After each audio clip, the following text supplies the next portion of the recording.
What's up, everyone? Who's ready for some Deicide? Yeah, it's going to be a great show. Sorry about that. Seems like StreamYard is running a little slow tonight, so that was why I started with no audio. That was weird, but yeah, it kicked in. It kicked in. Fucking ready for some Deicide. Before we bring our guest on, I want to go over a couple things. I got this in the mail. Apparition from Head Split. If you're into like sadistic intent, pentacle, and stuff like that, check this shit out. It is fucking good. Apparition, head over there. And another thing I got from Head Split, Metal Execution Zine.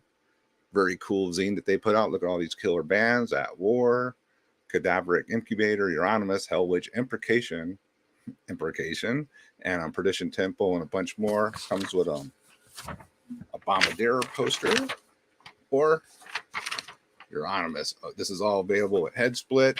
Very cool.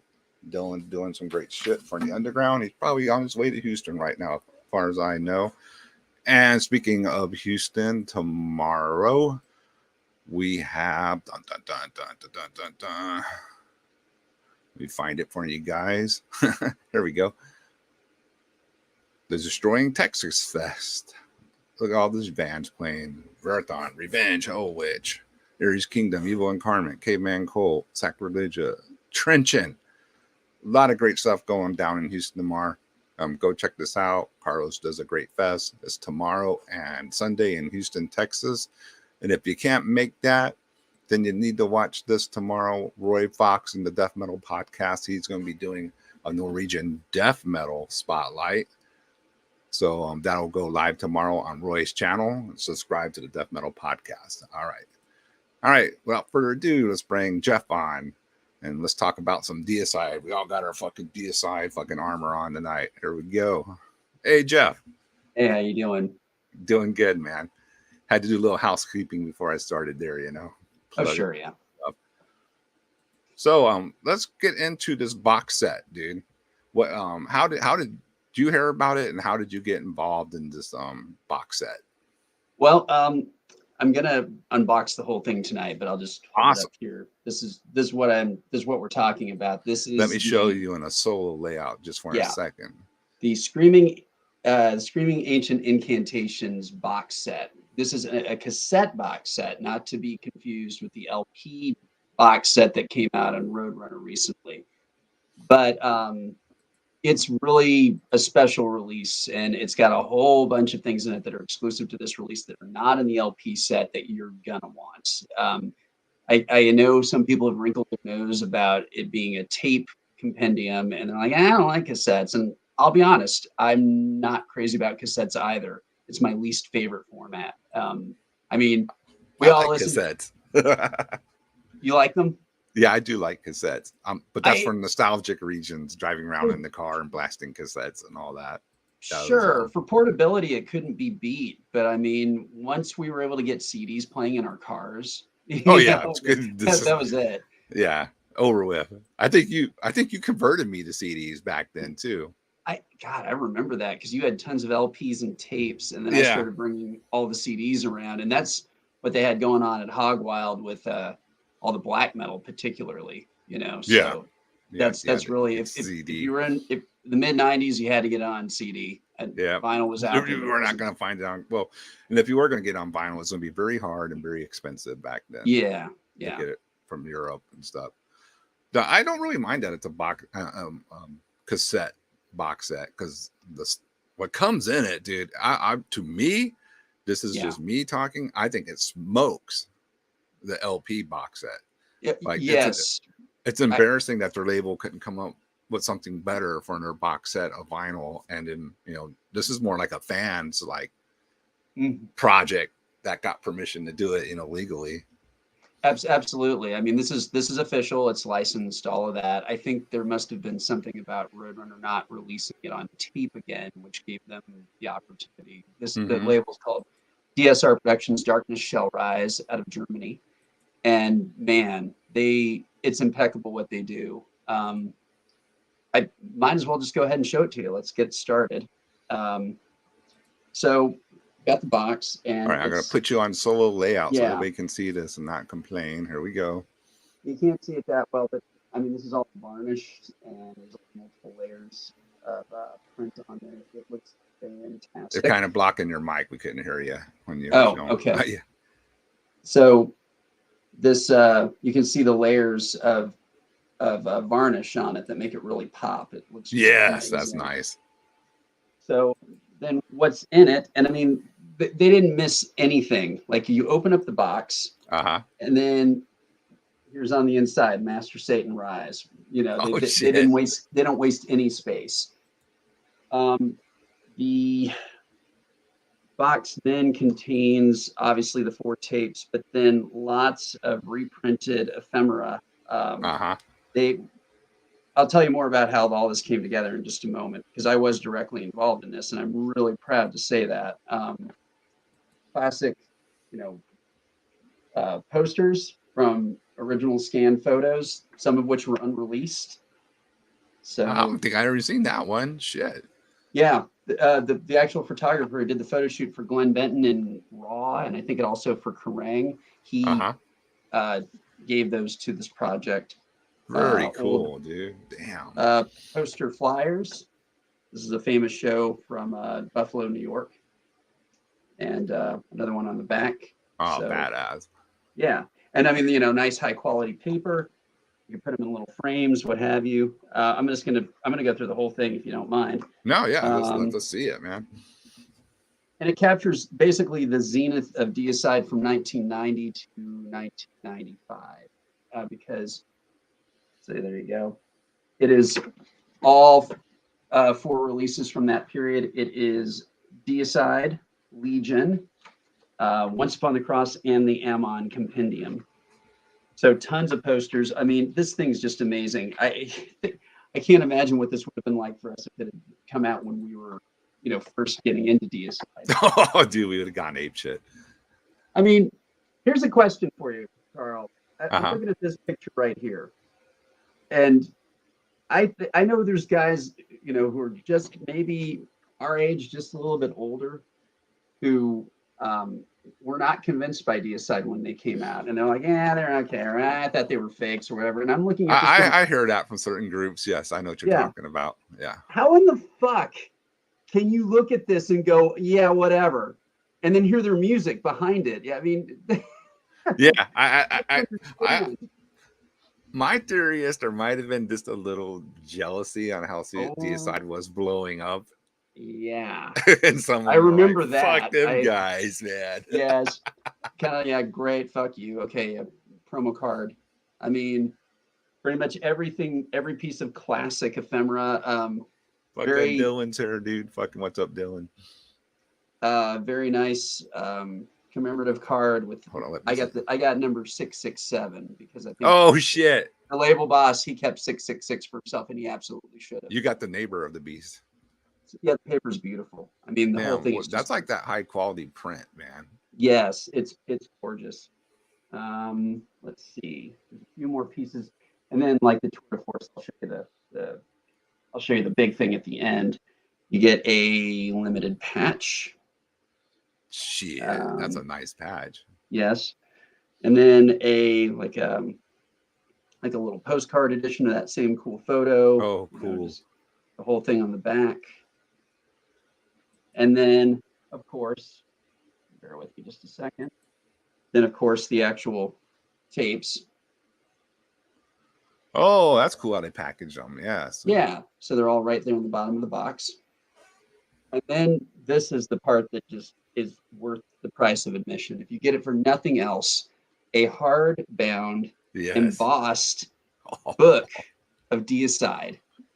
And it comes with, it's got the logos on the back. I mean, oh shit, dude, it's like a fucking Necronomicon style. Yeah, it's incredible. I mean, this is embossed, by the way. It's like stamped into the. It's not just cheap print. It's incredible. There's liner notes, some of which I proudly contributed to.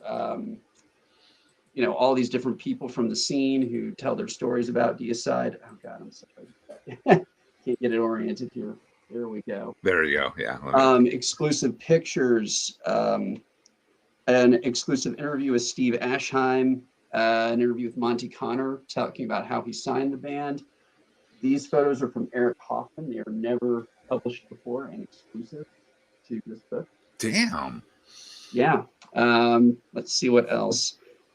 I mean, I won't go by page, but there's just some stuff you guys really ought to see. The interview with Steve is really great.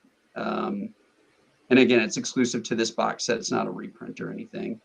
Yeah, classic photos from different magazines. I mean, it's insane. It is the greatest reedition I've ever seen in my life. And I can. Glenn's armor there kind of rivals old school Nasty Savage, man. Oh, totally. And they were absolutely influenced by that. But yeah, like pages and pages, as you see, of scans from zines. And the thing that makes this so fantastic is, yeah, some of these I've never seen. I'm seeing that everywhere. These are all amazing. So you get the idea. But the thing that makes this such a special effort is that it was done with love. Everybody who was involved in it really dug in. It was a lot of people from that era who were fans who'd held on to old zines and magazines. Everybody got together and brought something to the table. Our friend from sorry, go ahead. Our friend Andy Jones says $100 says there's no mention of Dave Suzuki being in the band, but that was after the fact, wasn't it? Or because this only covers up to Once Upon a Crosshair. Right. Yeah. No, it only talks about the core lineup that we all know of the Hoffman brothers, Glenn and Steve. But yeah, lots of people. There's exclusive photos in here, like I said, that have never been published before. Live photos from friends of ours like Morbid Mario Junco from Florida, Chris Hayner from Texas. He had pictures from the first time Deicide played in San Antonio that had never been published, so he sent those in. The whole thing was just a big. It was the most diehard of diehard efforts. Everybody got involved and really went for it to make it like the best possible thing. So now, when you say you contributed, how did that come about? Yeah, okay. So Darkness Shall Rise did the official Celtic Frost cassette re-release box set. Oh, I read that. I missed out on that one. That one looked nice. Yeah, that's fantastic too. And Juanis from the band Pentacle contacted me and he said, "Hey, listen, I know you're a big Frost fan too. Do you want to write some liner notes for this for the re-edition?" And so, yeah, of course I wanted to. I was really honored to be a part of that. And then Denny from Darkness Shall Rise, he and I just, we weren't really in direct contact, but, we knew each other from that effort, and that went really well. And then when he announced he was doing the Deicide box set, I wrote him immediately. I said, "Look, I want to be involved. I want to write for this. I want to help this happen." So, yeah, I started, I've got the old Deicide page on Facebook. I run that page, and it's incredible. When you put up a fan page for something that's already popular, you get like 20,000 hits a month on it and stuff. I mean, everyone's looking at it, so yeah. I put the call out there. I wrote everybody I knew who might. I remember you asking me, and my lazy ass never got around to. Yeah, I didn't quite know which one you were talking about either. Like, it turns out it was Pitt magazine. I think I was reading your magazines. Yeah, I probably still had Pitt, man. Yeah, I think I read one of those and thought it was one of your old zines, but I don't. I thought you had a Deicide interview in one of them, but I don't. Well, I'm sure I had a Pitt with Deicide in it. Yeah. Anyways, frickin' Fraser being cheap, not worth 100. Hell no. It is absolutely worth 100. It's worth just 300, 500. Fraser, don't be a cheap bastard. Yeah. Well, don't buy it if you don't want it. That's easy. go watch something else. Yeah, I'm sure that new crypto will be more to your liking. Why don't you just pay Palmer some money? Fraser burn. he probably gave her $100 already. He did, I'm sure. Where's my blowjob? I thought she liked me. I gave her $100. Anyway, so it was really, like I said, it was a big group effort, really in the spirit of the old underground, where everybody just dug in, found all their old zines, scanned everything in, got it over to them, and then turned it into this amazing commemorative product. Like I said, if you're a Deicide fan, you got to get it. It's really amazing. I mean, and especially that, the crucial era of Deicide, dude, the first 3 albums and the Amon demos being on there as well. So you're getting all 4 of those Yep. in tape It's format. it's also worth mentioning. It's really cool. They also relicensed the actual Amon demos. It's basically Amon Feasting the Beast, but with like the original cover art and like the original contents. And DSR is putting that out as a CD, an LP, and a tape as its own release. And that's officially licensed as well. And I wrote the liner notes for that. So that's really a cool kind of, appendix to this project. Hell yeah. But hey Retro, what's up? That's my co-host on Pandora's Box. Checking through. Oh, that's cool. Awesome. Hello. The thing that's really cool is, how you get that feeling when you're at a record store and you see an album that you love, but you already own it. Like you see Deicide or you see Pure Holocaust, and you're like, oh man, and you almost kind of want to buy it again. Oh yeah. This is a perfect way to do that because it's a whole bunch of new stuff, or new old stuff that you have never seen and never had like high quality versions of. The book alone for me, I'm a sucker for shit like that. You got a nice book in the actual, box set. I'll usually buy it. I'll be like, yep, I'll buy it because I want that book, the read the history and all the old pictures and all that sells it for me, man. Like, where else are you going to get all that stuff collected in one thing? Absolutely. And just for stateside people, it's available through Hell's Headbangers, and there's only 1,000 copies worldwide, so it's going to go fast. So if you're watching this and you're asking if it's available, Hell's just got it recently again. Yeah, they announced it today. It's in so today. You best get ordering if you want a copy. Over there if you want it, and it's worth every penny. It really is. I mean, I've never been, outside of just a band that I've been in myself, I've never been so proud to be involved in something like this. Fucking cool. It came out phenomenal. And now that I've shown off the box set, I figured we're going to play. I know we had some videos lined up from the era. And then I'm not going to argue with Fraser all night about whether or not it's worth $100. No, Fraser's just going to be Fraser. That's fine.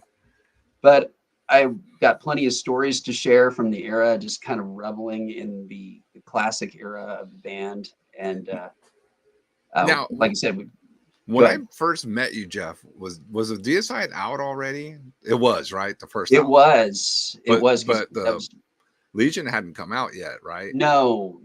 And I've got a good story about acquiring Legion. But because I remember Jeff was the biggest Deicide fan of all of us. Jeff was the most hardcore Deicide guy. Like, he fucking loved Deicide. Ruben Luna dubbed me the #1 Deicide fan. Ruben from Hogwild. And well, there you go. You're knighted. If you're knighted by Ruben, that's that. If the San Antonio people know, Oh yeah, especially old school. I'll tell you a quick story about that and him that's really funny. Back when he and Roland Fuentes did the show on KSYM. What the hell did they call that show, Carl? Do you remember? I don't. Flink could probably, if you're in the chat and you're listening, I know he always remembers everything. He'll probably remember. That's the only thing I can't remember is what they actually called the show. Was it like the Thrash Attack or something? Yeah, something like that. But they never really said the name a lot. It was just them on the air. Okay, just so people know, one of the reasons I like doing my show on Friday, because that show used to be on Friday.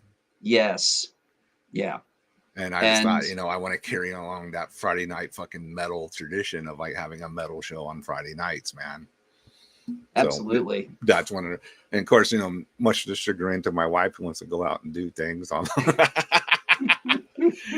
your YouTube. I want to go to the movies. Like, let's have the Deicide show tonight. Just go big on Saturday night. That's right. You just make it up on Saturday. I go, Saturday, got all day. Yeah. Got all day, spend my money. Don't worry about it. All right, let's see here. Let's play a fucking Deicide jam. We'll come back and talk about some more Deicide. I didn't get like a ton of million things here, but I pulled some stuff, Awesome. You can always play tracks from the albums too. It's totally. I want to play this one.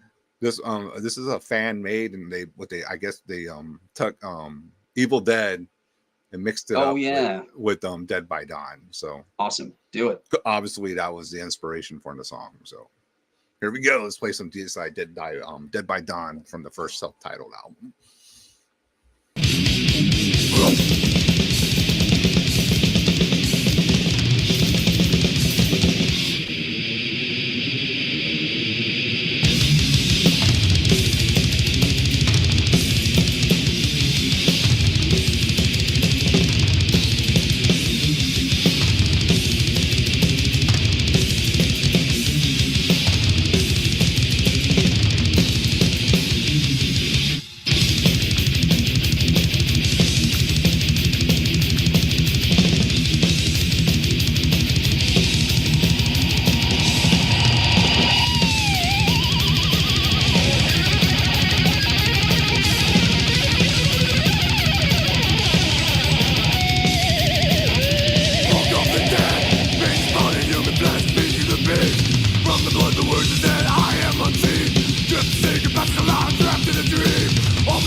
Fuck yeah, Right on. dude.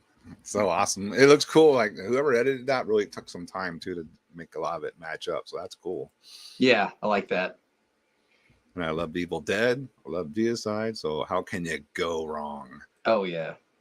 All right. The double up demonic track, something no one really does. Super killer. Yeah, that was cool back then. How he doubled the vocals high and low and all that. Metal. That was insane. There was nothing else out there like that. I mean, if you weren't there at the time, you wouldn't have known this, but no one was doing that. Nobody was doing that at all. That was, at the time that was brand new. Because remember how we all be like, how'd you do that? You know, like, yeah. I was like, well, yeah, remember we were kids back then too. Oh so yeah. I was 16 when that came out. So. Yeah, so you were a super kid. I would have been like what, 20, 20, 20? Yeah, you were just about 20. So Necronomicon is Satanic Bible at Walden bookstores. You know Yes. it. You know it. I got mine at Bookstop. Walk over to Ingram Mall and try to slip one in your old backpack and walk out back in the day. And do an incantation when you got home that never seemed to work. I must be doing something wrong. Yep. It's like a classic, dude.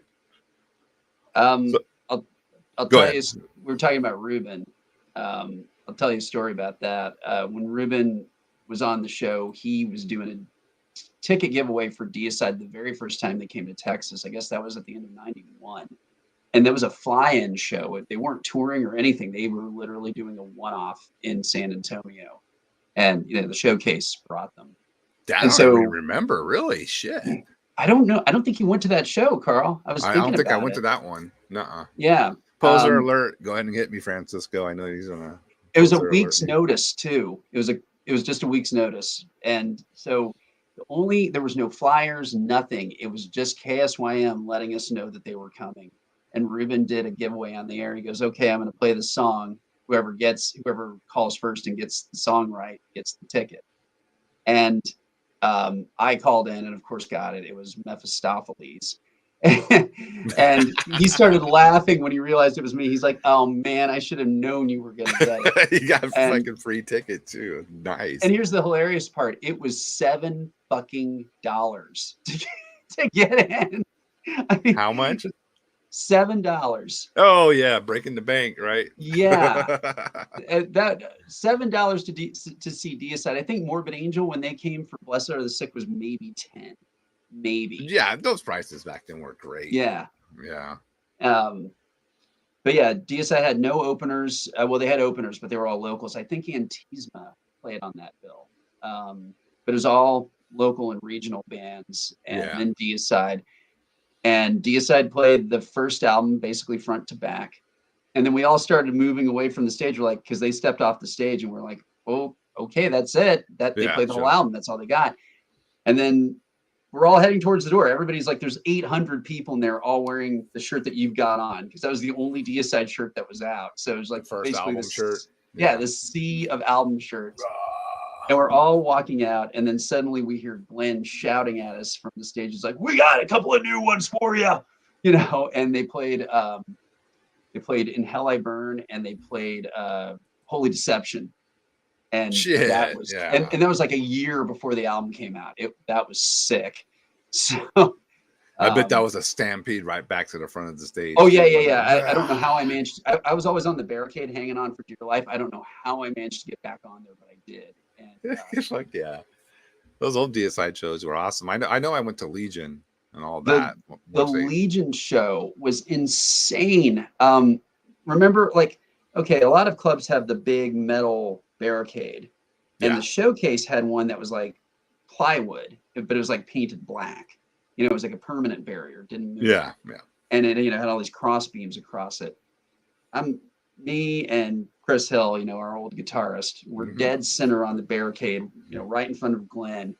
And about halfway through the show, the crowd was so violent that the barricade snapped in half and we all spilled over into the front of the stage, like right under the front of the stage. And they had to stop the show, get us all to back up and nail it back together. They actually took out extra 2x4s and just nailed the thing back together.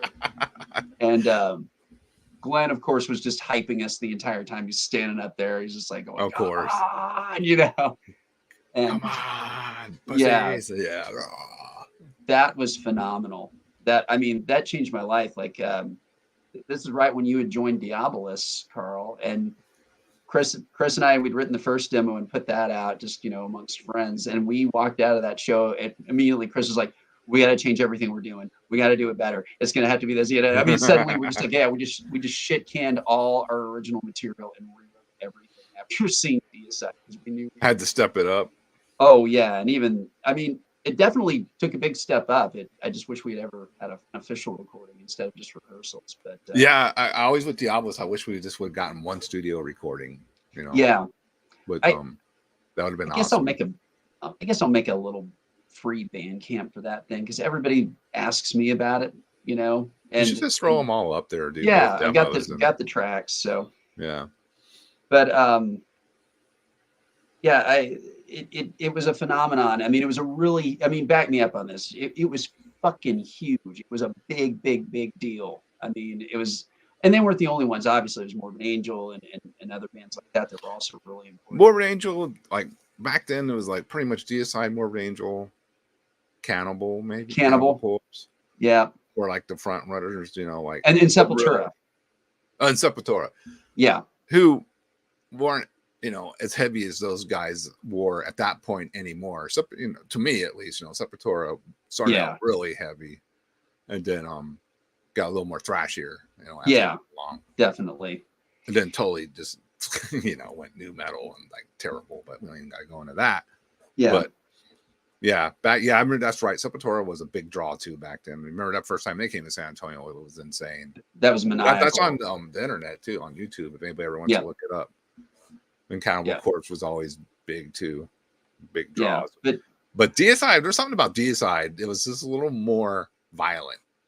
It was extremely violent. Of all the bands I can think of, they absolutely had the most violent energy about them and got the most violent responses out of their crowds. And then on top of that, I mean, if Glenn had been more enterprising, he could have started a cult. I really believe that. I mean, he was at the time, he was so mysterious and so Mansonian. I mean, I would have fucking run away and joined it. I know I would have. You know? Especially back then, yeah. Yeah. Ruined my life, you know, the whole thing. The fucking Deicide cult. Yeah. I mean, you know, he could have, well, I mean, I would argue that the whole phenomenon of Orthodox black metal would not have existed without Deicide, where it's pure devil worship, where it's not the Levian thing where you're wearing leotards and just, you know, getting with big titty chicks, you know, that not that that's a bad thing, but yeah, I know. No, but yeah, Deicide was very, very angry and very nihilistic, and I'm going to kill myself for Satan, and I'm a tool of the devil. And I think you see that. And black metal was like the second wave black metal was definitely the logical progression from like what was Deicide was doing. Like, where could you go from there? Yeah, you know? Absolutely. I mean, I think Funeral Mist, Watain, Offermod, even to a degree Antaeus all took cues from just that really nihilistic brand of Satanism that Deicide was promoting. Yeah, I could definitely see it in Antaeus. Yeah, very, very visceral, because they border on, you know, that fucking almost death metal, because it's so brutal at the same time. All right, let's play another one. Play another track. Let's find something that I got here for everyone.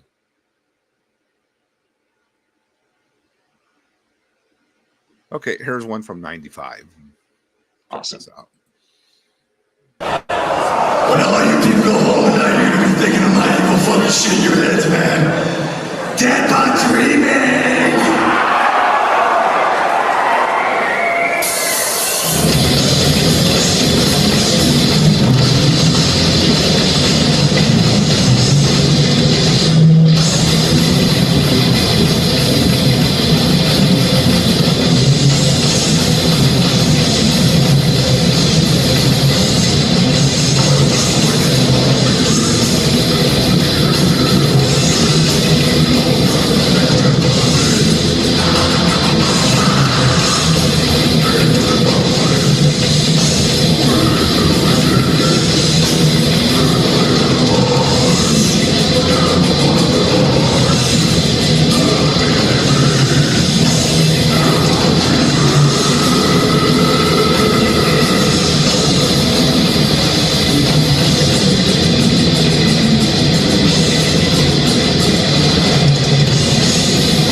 Yeah. Right. That was Dead But Dreaming in 95 in Montreal, I believe. So violent, so fucking violent. I mean, what, and so tight on by the yes, way, too, man. Tight as fuck. yeah. The first time I saw them, we didn't think it was possible. They were so tight. It just didn't seem real. And JD made a great point. Glenn is actually, he is a very good bass player. I mean, Shit, yeah. he's Well, playing watch and him singing. play along, dude. He doesn't ever look at his hands. He's just like screaming into the air, you know. I mean, he's really good. I mean, they were such an impossibly good quartet, all four of those guys. Yeah, it And sucks. I hate that, you know, they have their problems. You know, as a fan, it sucks to see happen because, you know, they're such a good powerhouse, you know, with them and the Hoffman brothers, you know. It's a shame yeah, that they can't, you know, get it, whatever the case, you know. yeah. We're not going to get in all that crap. No, but, no, and yeah, it just sucks as for the fans that, you know, we can't see them all come together again. yeah, Glenn. I got to maybe I don't know if I think I might have told part of this story when we went and played Mass Destruction Fest with Trenchant. Deicide was on the bill, and I actually got to go meet the guys. And Glenn was extremely cool to me, but yeah, he made it clear that, you know, they've washed their hands of the Hoffmans, and there's apparently, and this is stated in that the compendium book on the box set, Glenn and Eric never ever got along, apparently. So that was always a problem from the beginning. Oh, So, from day one. yeah, Yeah, too bad. that sucks. Yeah, I'm going to show this up real quick, just while we're talking about Deicide ephemera. This is John Solo. The Deicide ring, the official Trifixion ring that came out. How the hell did you get that? Ordered Official. it's from Spain. It's, I mean, they did reeditions of like the medallion too, which I'm probably going to also get. But I mean, it is just immaculate. Like it's got like the 666 on the inside, and oh, I can see that. Yeah. Oh, damn.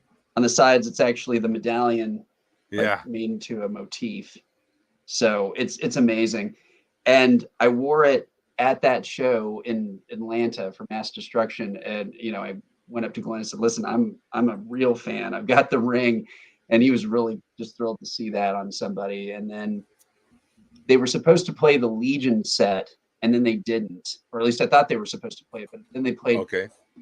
I mean, they played a lot. They played most of the hits, you know, and it was really great. They actually sounded really, really good. But then they didn't play Trifixion, and I was screaming for them to play it the entire time, to the point where I was getting like abusive. Like, I was making a scene, and Glenn was laughing because I mean, he's turning around and like, all right. you motherfuckers, you play Trifixion, you know, just screaming at him. You said Legion set. Yeah. Yeah. And after the set, I went back. I marched right backstage. Glenn was back there, and I said, "I can't charge my ring up. You didn't play Trifixion." And he grabs my hand. He goes, "Let me fix that for you." And he just drives the ring right into his scar on his forehead. So it is a unique, blessed ring. It's fucking blessed by Glenn Venn. That's hilarious. Oh yeah, too fucking. Oh sweet, he just bought the box set. Yeah, dude. Awesome. You're not gonna regret it, man. It is great stuff. Does he still have that scar there? The inverted cross burn, is that still kind of there, or is it healed up now? It is. It's more just like it's like just a soft impression. That dude has like really. They should probably get him into some kind of clinical trial, because he's got amazing skin. Apparently, and I read this in some of the old articles, he had to reburn that thing repeatedly to try to keep it visible. His shit. Yeah, forehead that's right. kept I do remember healing. hearing that. Yeah. So, it's still there, but it's very subtle now. And it's kind of weird because it's almost like you can see it in a shadow, and it has this really kind of unearthly effect. Wow. And yeah, Mike Violate just ordered the box set. Yeah, I saw that. That's great. Very smart move, Mike. Yes. Won't regret.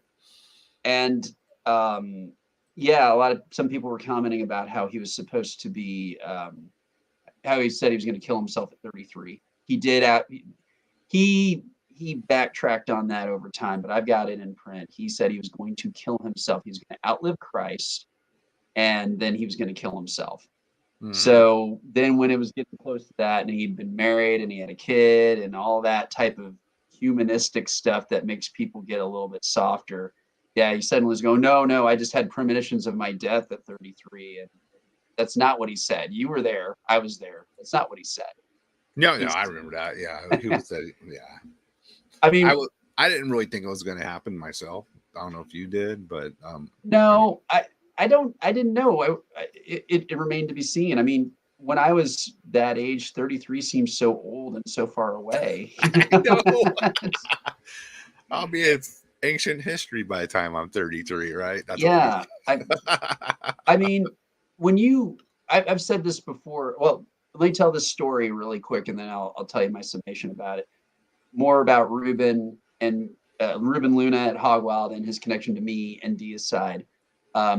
Legion got delayed, I think, 3 times. It was announced for release 3 different times. Ruben used to cut out the industry release dates and stick them under the glass on the front counter, so you know. Oh yeah, I remember that. Yeah, I loved it when he did that because we know exactly when to show up to get the you knew what day to come in creation or whatever.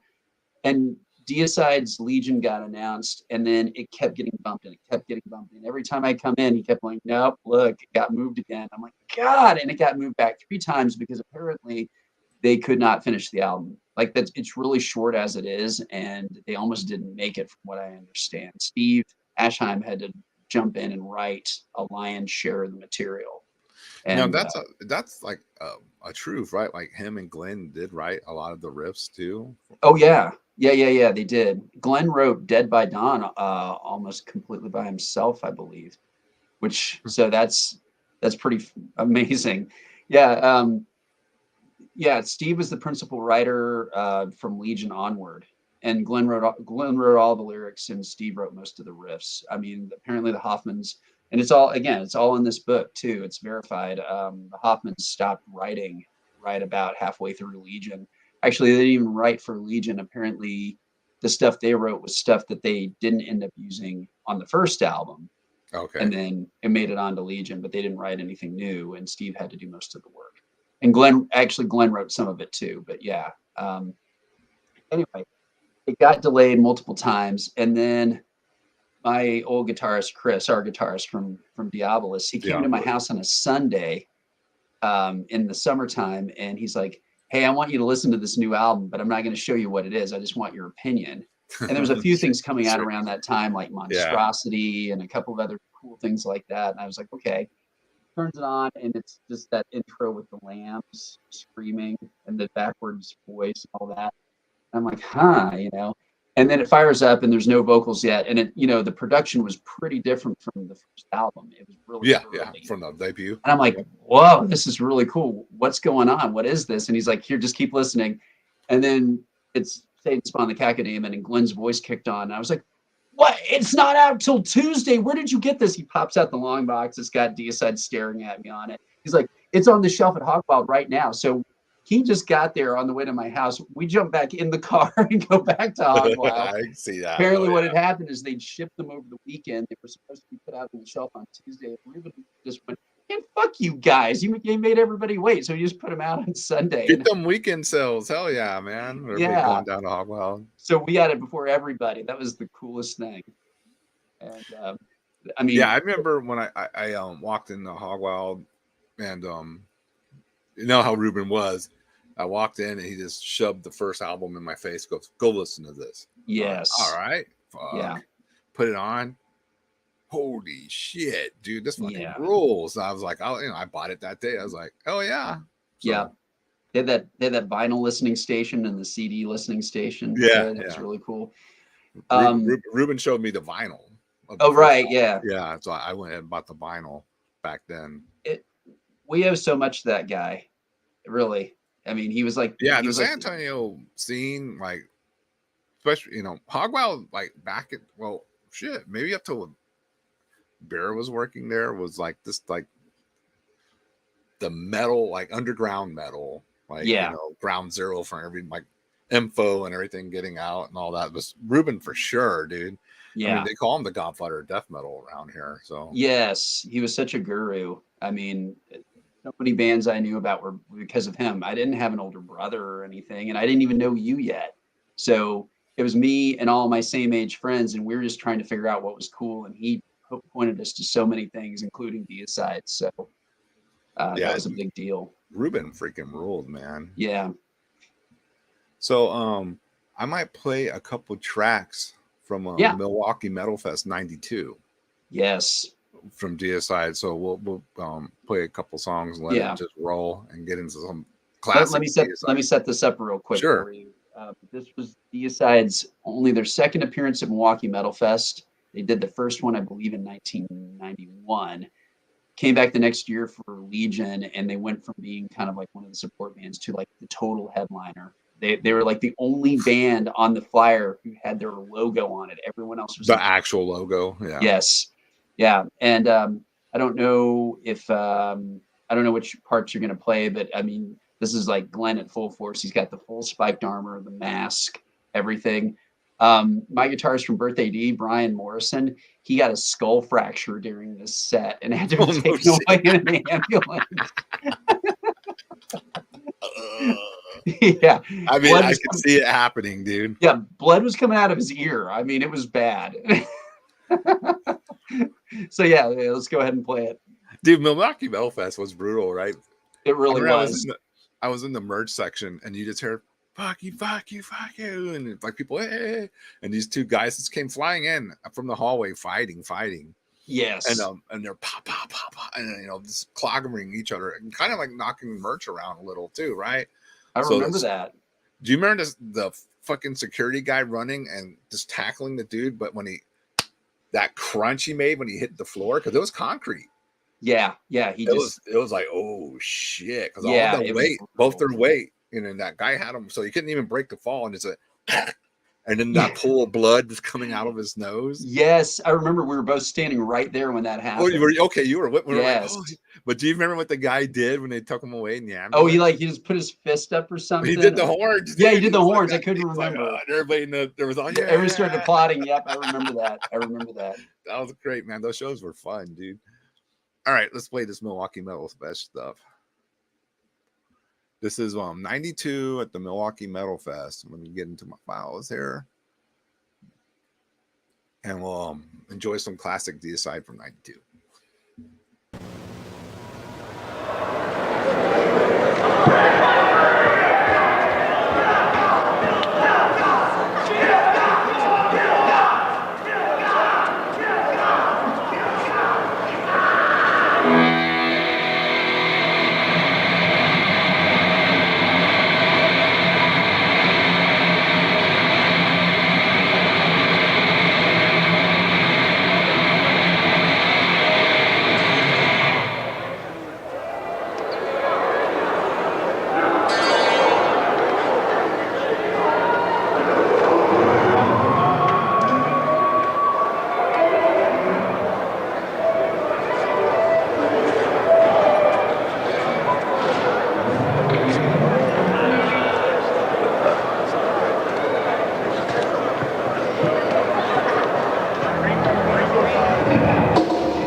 First of all, I know a little bit of a security problem. Let's be nice to these people who take lots of shit from the rough from the I did this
Yeah. Yeah, I mean, look at that crowd, dude. That's rabid as hell, dude. That pit. Woo. It was a big fucking deal, everybody. It was a really big deal.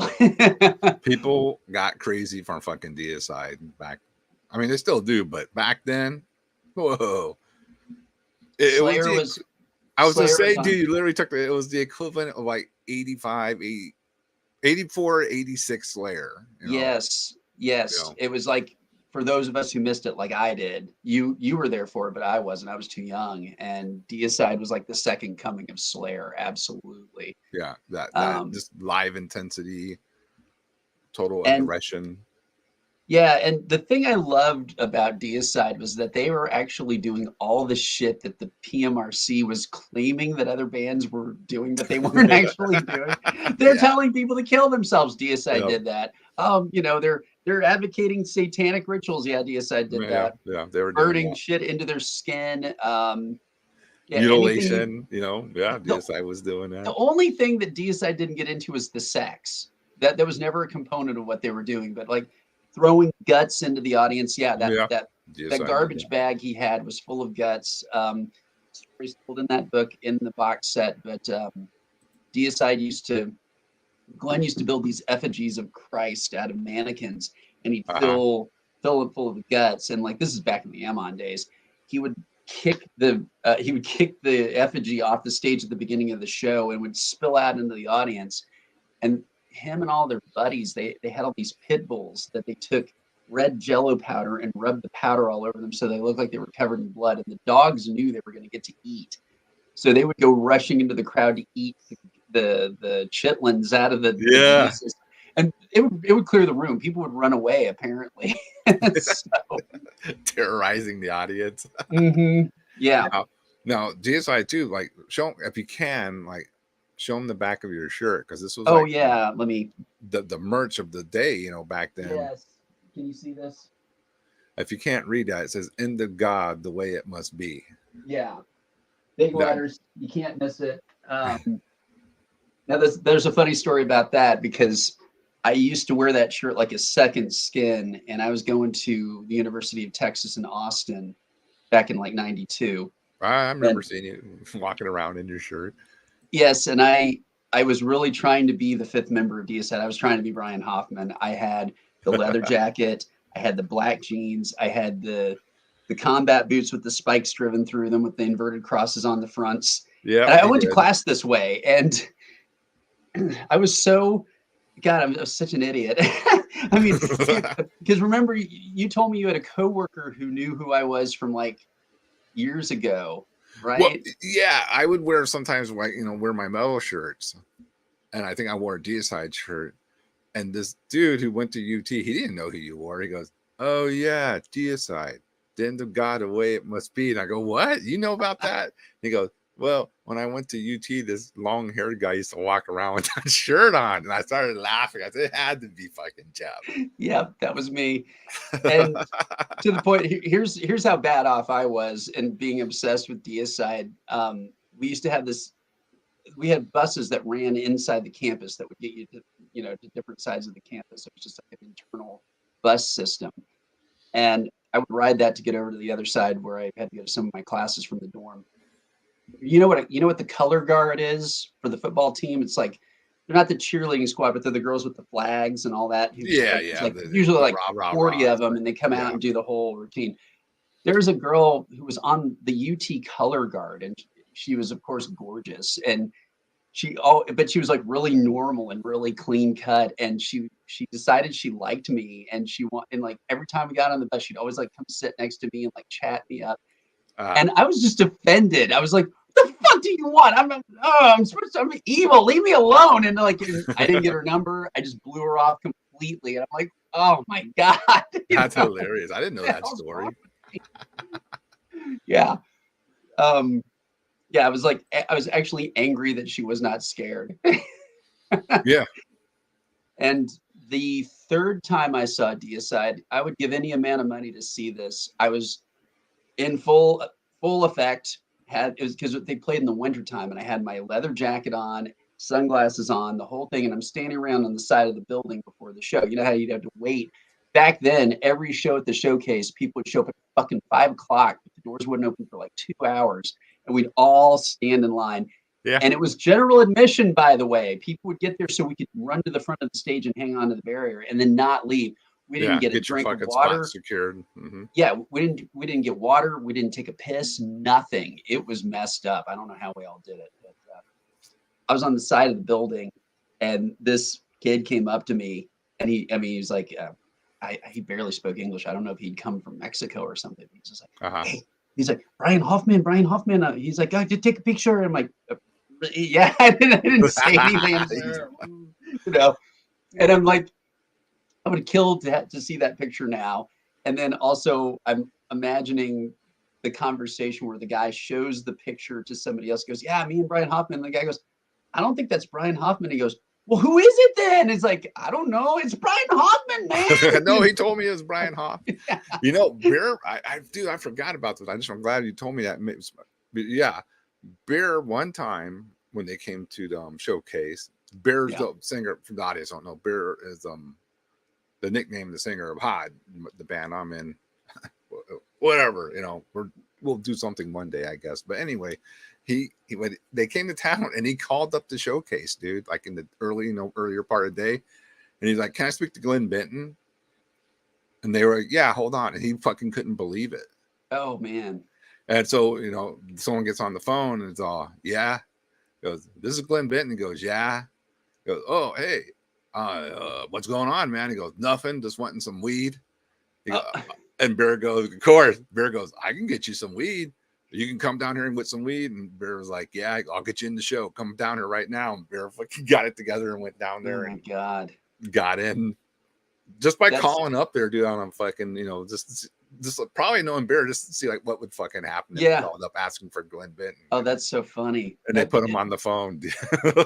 And that was the true underground back when you could actually do that kind of thing. Yeah, you know, yeah. You could actually connect with the band that directly. It wasn't all these people in the way. No more. Yeah. I mean, Calling up to the venue, can I speak to Glenn Benton? Nowadays, they'd be like, who the fuck is this? oh yeah. Yeah, they wouldn't put him on the phone.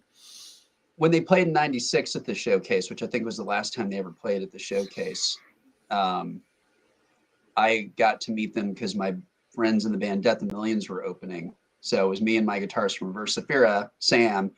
We got to go backstage and meet Deicide, and Glenn was really cool to us. But then he put us on the spot really bad because we were still like 19 or 20, and we're like, and really excited to meet him. And Once Upon the Cross had just come out, and we said, oh yeah, we got this radio show. We play you on the air. We love Once Upon the Cross. It really came out great. He goes, oh, thanks. He's like, what songs do you like? And I mean, we knew the songs. It wasn't like one of those name 3 songs things, but he meant it. He's just like, oh yeah, which songs do you like? And we're like, oh, well, we like the title track and They're the Children of the Underworld and From Behind the Light. And oh, they're all really fucking good, man. Yeah, we're just like kind of freaked out. We weren't expecting him to like ask us any questions or anything. But that was really cool. I mean, they were so elusive. We were talking about this before we got on the air. Deicide in their early days, like they didn't have a lot of press in America. They actually had the most press, I think, in England, like with 2 magazines called Kerrang, and then also a magazine that's not around anymore called Raw. Remember that one? Which one? Raw. Oh yeah, Raw. Yeah, Mm-hmm. That was a good one. Mhm. So they had a lot of press overseas. They were very popular in England, very popular in places like the Netherlands, and then in America, they weren't. They were too controversial to be covered. And then on top of that, Metal Maniacs, which was the main underground outlet that we had, like you could buy it on the rack. That bitch of an editor, Catherine Ludwig, was a vegan. Dude, she hated all the good evil stuff. She hated all the good bands. She was this self-righteous vegan. She was an SJW before those officially existed. And she kept Deicide out of the magazine. They never once were featured in there. And Not once? Not once. Damn. I mean, they had their ads in there from Roadrunner Records, and they were never interviewed. They were completely banned.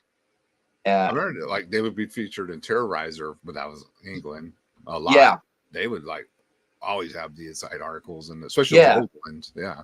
Yeah, because again, that was the UK, and they were really popular. Do you remember that fucking terrible article she did on Emperor way back? Oh. Where she said it's dress up time in Norway, and she was. Oh yeah. Oh man, she was fuck her. Totally a bitch, man. Yeah, she was again. She was a real forerunner of like the woke attitude that has been fucking with our scene for the last handful of years. No, I always hated her. So I didn't appreciate it at all because it wasn't easy to get. You couldn't get Kerrang or Raw easily. Like you couldn't go to the 7-Eleven and get it. Metal Maniacs was what was there. Metal Maniacs was mostly good. Yeah, I mean that was the most accessible metal zine magazine in the States. I mean, did Pitt get into newsstands? Yeah, I guess no, Pitt was. I got Pitt through Hogwild. Maybe Pitt that's what magazine. I'm thinking. I remember getting Pitt was Hogwild. Pitt was awesome because they did really in-depth kind of personalized interviews with bands. It was more conversational. Well, you could tell too. Go ahead. I was gonna say, boy, they got into some controversial shit. Well, they did because they interviewed who they wanted. Didn't worry about cancel culture. Cancel culture would have gone crazy on Pitt nowadays. Oh man, the interview they did with Darken from Graveland was just over the top. It was really bad. Yeah, that was. But yeah. But beyond that, it was like you could tell they were fans. So they like you said, the interviews would always be interesting because at least they knew about the bands they were interviewing. Yeah. Pit No, was actually sold at Barnes and Nobles. I Okay. remember that. That is true. I think I did get it at Barnes and Noble. Thank you for reminding me there. I think you're right. I got some of them through Hogwell and some of them through Barnes and Noble. I did not download the Amon public access thing because I thought everybody pretty much probably seen that. Yeah, that wasn't a fundraiser or anything, by the way. It was just It was just a regular public access, right? public access show. That's it. Okay. I mean, the guy was wearing a tuxedo, but he always wore a tuxedo. He was like, that was his shtick. You know, he was the presenter. Okay, here's Mike Violate. Here's a good one. I was a vegan for 8 years, but ain't no pussy, and I always thought it was hilarious when Glenn shot that squirrel during the interview, and all those vegans cried about. Yes, that was in NME, the New Music Express in England. Great photo shoot with Glenn, by the way. He was sitting out in his back patio, and there was apparently a bit of squirrel that had been climbing into his roof and chewing all the wires, and he'd been trying to get it, and he had a pellet gun. Dude, people, I mean, if you don't live out in the country or you don't know people who live out in the country, they deal with shit we don't have to deal with. Yeah. So yeah, you're gonna shoot the damn squirrel that could possibly burn your house down. Yeah. The only that's- problem with that was then when the animal rights activists started freaking out, Yeah. Glenn started agitating them and doubling down. And I think he actually lied in a couple of interviews saying, like, talking about incidences where he tortured animals. I don't think he did that. I think that was just, Oh yeah, that's just probably controversy. and then it just made it worse. And Yeah, that doesn't help now. Yeah, I would. That's likely how that bomb ended up getting set in Sweden. Did you say Sweden? Yeah. All right, let's check this out then. Yeah, and I'll tell the story about this if you guys haven't heard it after you play this one. Let me. Oh no, I have it in different files. Give me a sec. Let's play. I believe this is it. Yeah, Deicide track, and I believe from the Sweden show. Yes, You'll probably know awesome. for sure. But just check this out. Play some more live Deicide from back in I the went day. across this fucking world, man. I want to play my music. Play a track on the first LP with sincere thought.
Yes.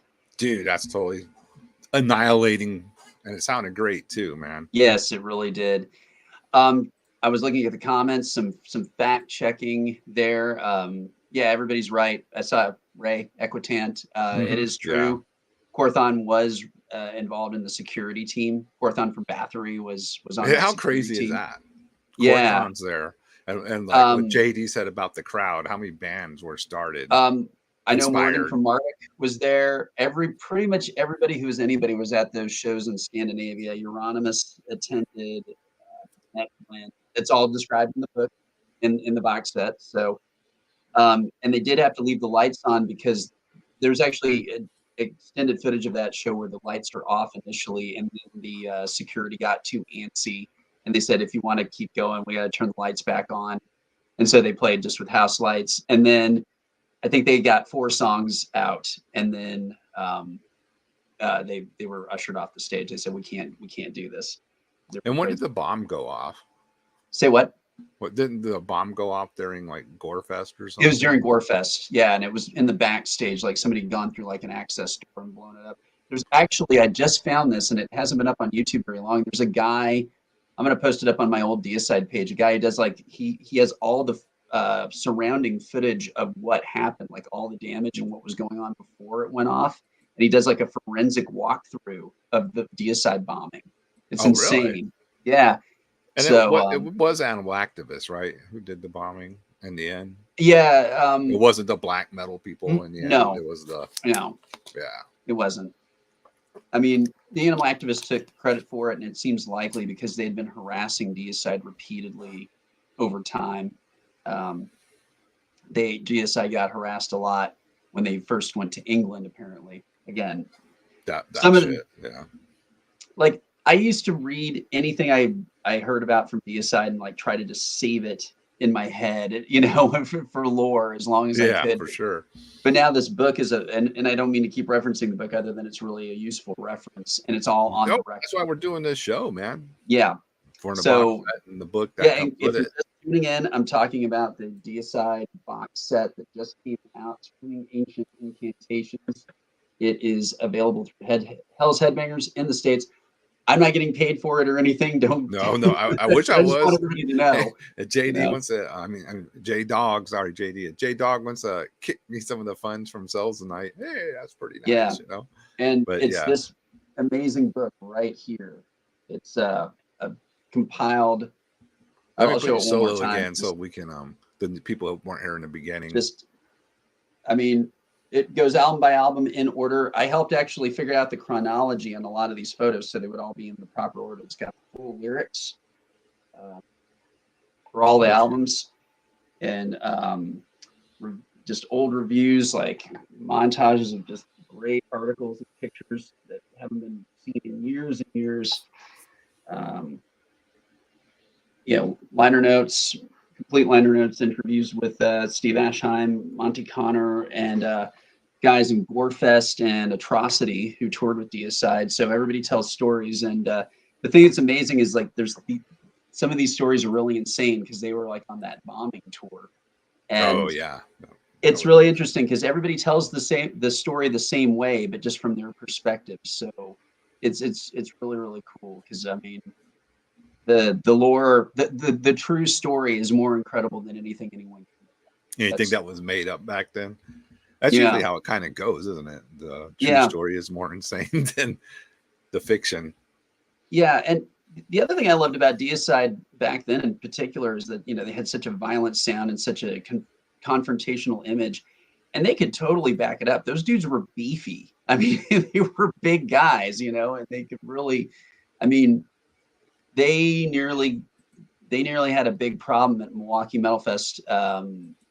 Sacred Reich was talking a lot of shit about death metal in general at that point because they were coming out on the losing end because thrash was getting stale, and Sacred Reich was never that. Oh, they were one of the later end thrash bands too. So, and they were trying to get all hip with it, and like they made a funk song, I remember, or some shit like that.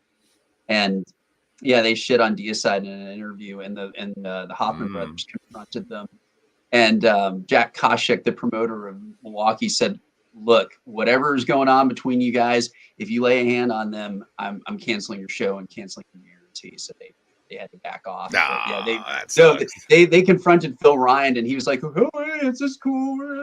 You know, I mean, We're just trying to get some publicity. yeah, I mean, Eric Hoffman at the height of his steroid use. I would not want that guy on my ass. That's all I can Some of these say. live, it's a Hulk. Yeah. And he's not a small dude either, right? He's big, No, 6 he was- foot he was- plus he was kind of tall. looking guy. Yeah. And I saw somebody posting about Brian Hoffman designing the BC Rich Beast. That is true. He, with the help of Neil Mosier, designed that guitar, and then they were trying to release it in conjunction with BC Rich, and apparently BC Rich snatched the design away from them. And Hoffman went back with Neil Mosier. Neil Mosier created the BC Rich Beast, the BC Rich Bitch, among other things. He's really famous. Yeah. And they ended up making a different guitar through Mosier Guitars called the Spawn, which looked a lot like the Beast, but had a couple of variations in it. And Little variation on it. Yeah, and a prototype version of that was what ultimately my guitarist from Aversifera played for a number of years, because we went out to freaking Sam's guitar. Yeah. We went out.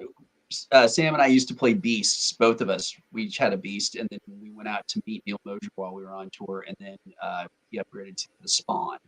So that was pretty cool. Amazing.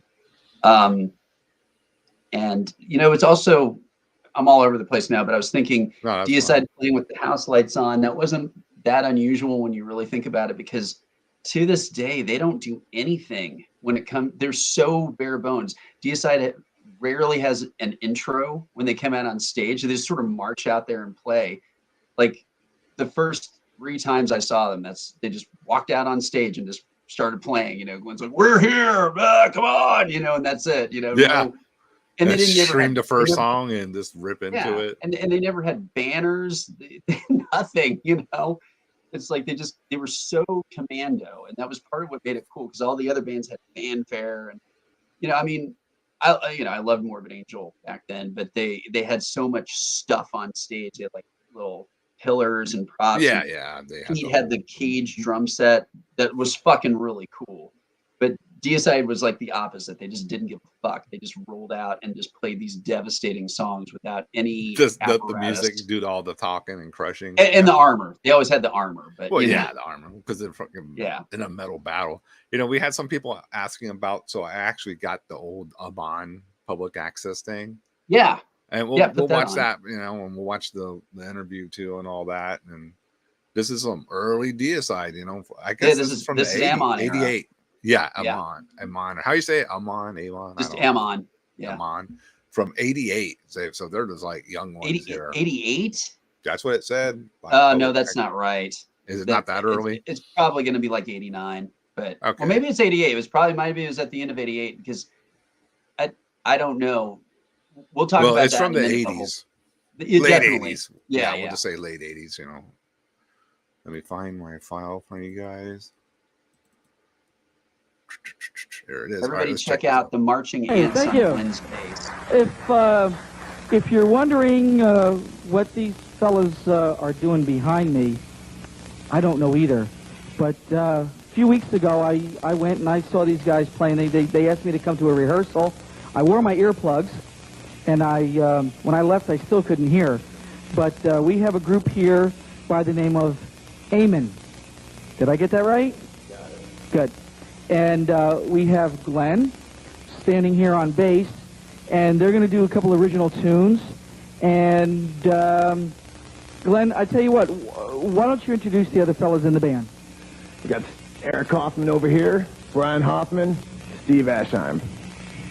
And what is your last name? Benton. Glenn Benton. And ladies and gentlemen, the name of the group is Amon. Give them a big hand.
I love that. I really I do. love that bass had spikes all over it too, man. Well, some trivia about that. First of all, I love the fact that Glenn is so committed to headbanging. He's headbanging and doing the vocals at the same time. Yeah, You that's never fucking see great. that. Yeah. That is fucking awesome. To answer the questions, that is a BC Rich Stealth. Chuck Schuldiner made that famous in death metal. He had a That's stealth right. guitar. He was playing the guitar version of that. Yeah. Those aren't spiders, actually, Ray. It's marching ants. There's red ants going down one direction and black ants going up the other direction between on the two fins. And I think Glenn picked that bass up at a pawn shop, and he really wanted a BC Rich, even though that motif was just kind of weird and sort of hard rock or I don't know. Yeah. But that bass also was famously stolen in the UK when they first went on tour there. Man. And Glenn was furious. And there's a great bootleg where he puts a curse on the dude from the stage. He puts a curse on the dude in the crowd, and he's so fucking mad. And I don't blame him at all, but it's so hair raising. You know, you can just really hear it. And then they play. I mean, I guess he had a replacement bass from somebody lent it to, but it was Cancer. They were playing the show too, and so he played their bass, and you can just hear the fury in that bootleg. It's amazing. I also love the way that the host announces Glenn's name. He goes, Glenn Benton, and it's like, and history was made. Yeah. Just so much portent. Yeah, I like to that even though it's like a demo version of the song, it's still heavy as hell, man. Oh, it's so heavy. It's so heavy. And there was no live audience. That applause was just playback. They're just playing in a sound stage. Yeah, so. No, that's actually cool. That's why, like where else did we get the classic Misfits video from a public access show? Yes, Why Be Something You're Not. That was the show. Yeah. Out of So we got some Milwaukee. They had classic yeah, Amen, from there.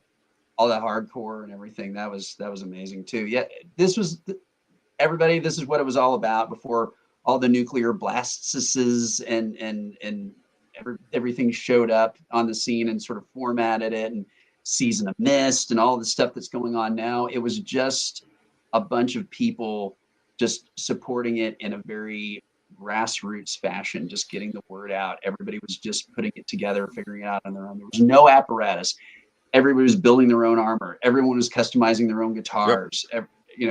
Figuring it out with just like next to nothing. Everybody talks about Sepultura in Brazil having to like play on pots and pans. They weren't the only ones. A lot of bands started out that way everywhere. Most of these metalhead kids, like including myself, didn't come from a lot of money, so you had to figure out how to do it. And what weirds me out too, Jeff, is like how big metal is now. Mm-hmm. And I can't. Sometimes I don't look at it that way. I still have metal in my brain as from like 1988 or 89. You know what I mean? And it's weird. You know what I mean? Yeah. It's just weird. I think a lot of the stuff we care about is still like that, though. I mean, the underground, Sadistic Intent is not, on TV or anything. No. You know what I mean? Just as an example. I guess that's right. The stuff we are dealing in is still in that type of world. Stuff like the zine, Yes, exactly. Get you a copy. Okay, we've been sending everybody over to Hell's Headband. What you got to go over to Headsplit and support Headsplit. Support Headsplit too. Disgustor. Yeah. Great label. I wanted to mention Steve Ashheim was a prodigy. He was an amazing drummer from the start. He was probably the strongest musician in the band, like even in the demo era, when they were still getting their feet wet. I'd never actually gotten to see him play from the side of the stage ever. And I got to do that at the Mass Destruction Fest. I was up front, but then I ran around the side and watched him from there. And he's my second favorite drummer of all time. Dave Lombardo is my number one, but Steve Ashheim's a hard number two. And he does shit that I had no idea. I don't think he was maybe even doing it back when, but he's doing it now because he's playing for 35 years.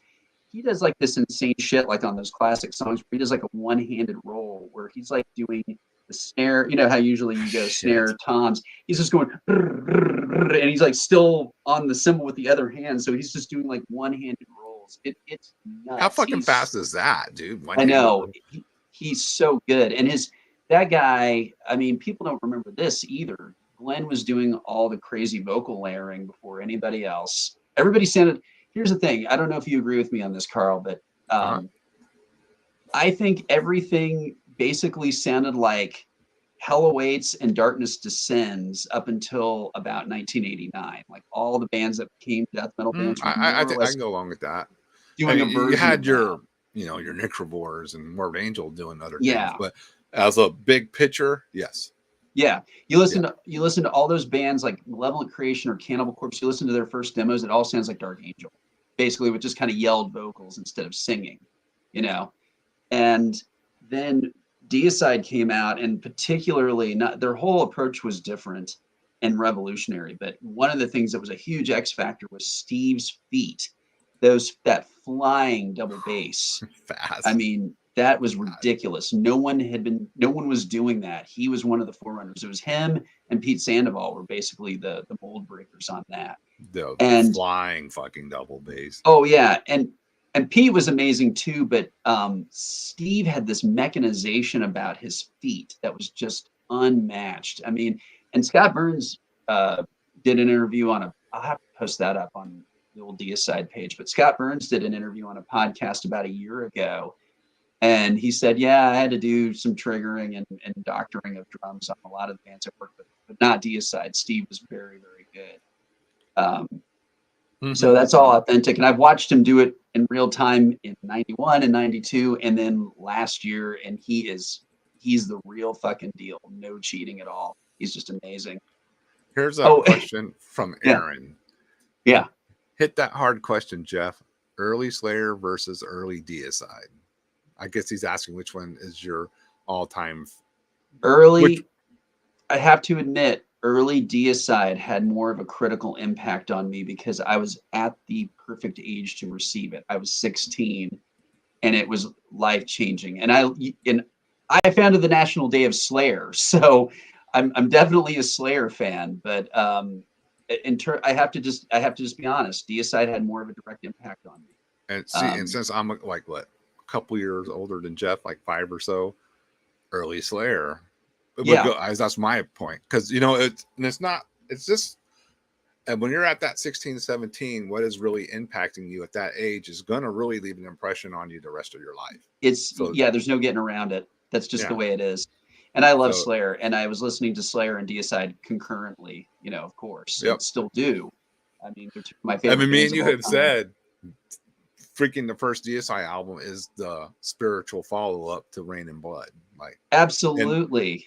If Slayer would have gone any more heavier and took it to the next level, it would have been the fucking Deicide debut. You know, absolutely. Kind of, you know, and people don't even realize. I point this out here and there, but people don't realize that the first Deicide album has hidden tributes to Rain and Blood all through it. Like on the solo for Dead by the opening solo for Dead by Dawn, when he comes flying in on the solo, I mean, you'd have to just listen to it, but it hits before Glenn even singing. It was a quick solo, and the way it's faded in is exactly like a solo I think Carrie does on Altar of Sacrifice, if I'm not mistaken. No, but it's the exact same thing. It's a total. I mean, it's not even. It's a tribute. They do it on purpose, but he sails it in the exact same way. The other thing, if you have a chance, you remember that band Exorcist? Yeah. Yeah. They have a song. God, which song is it? I don't remember. It's on that self-titled Exorcist album. If you listen to Exorcist, you'll realize that Deicide took a ton of style cues from them, particularly with the distorted vocals, because Exorcist vocals are almost all completely distorted. Didn't we catch some blasphemy stuff? Some of the couple of riffs here and there, kind of people talk about that, but Deicide and blasphemy were concurrent, so I don't think so. I wonder if they even heard them. Yeah, because they were really concurrent. Yeah. Yeah, they were like exact same era, so I really don't think so. But yeah, absolutely. Exorcist came out like right when Amon was forming. And when you go back and listen to that, there is a song on the Exorcist album. The whole thing is basically just like a slower version of what Deicide would become. And there is an opening on one of their songs that if you check it out, I'll have to look it up and maybe post it up or something. But the opening of the song is what they turned into Crucifixion. The rest of the song doesn't sound like that, but the opening riff is basically the same riff. They just lifted it and played it faster and crazier. But clearly, they never cited Exorcist at all. But clearly, they were influenced by that band in a big, big way. So check that out if you want to just get a little extra insight. Yeah, and I agree. I'm seeing the comments here. Deicide was really. Morbid Angel was satanic, but then they also had all the Lovecraftian, Sumerian mythos. Yeah, they were more into the Lovecraftian version of Satanism. I always thought, where Deicide was pure Bible, satanic, relentless. I mean, again, it's so hilarious because like my father wanted to know what was going on with me in this band, and he was a pretty progressive guy, but he said, "Let me hear it," and then he started reading the lyric sheet right there while the song, and his eyes started to get bigger and bigger. And of course, in every song, Glenn's, especially in the first one, he's just screaming Satan in every space that he's not doing other lyrics. And I'm like, but this is exactly, again, I said it earlier, this is what all the parents were afraid of. They were afraid of Deicide. Tipper Gore didn't know that Deicide was even going to happen. She was so busy like going after Wasp and Twisted Sister, and she didn't know what was coming, which is so funny. I mean, there was way worse coming down the pipe than Wasp and Twisted Sister, man.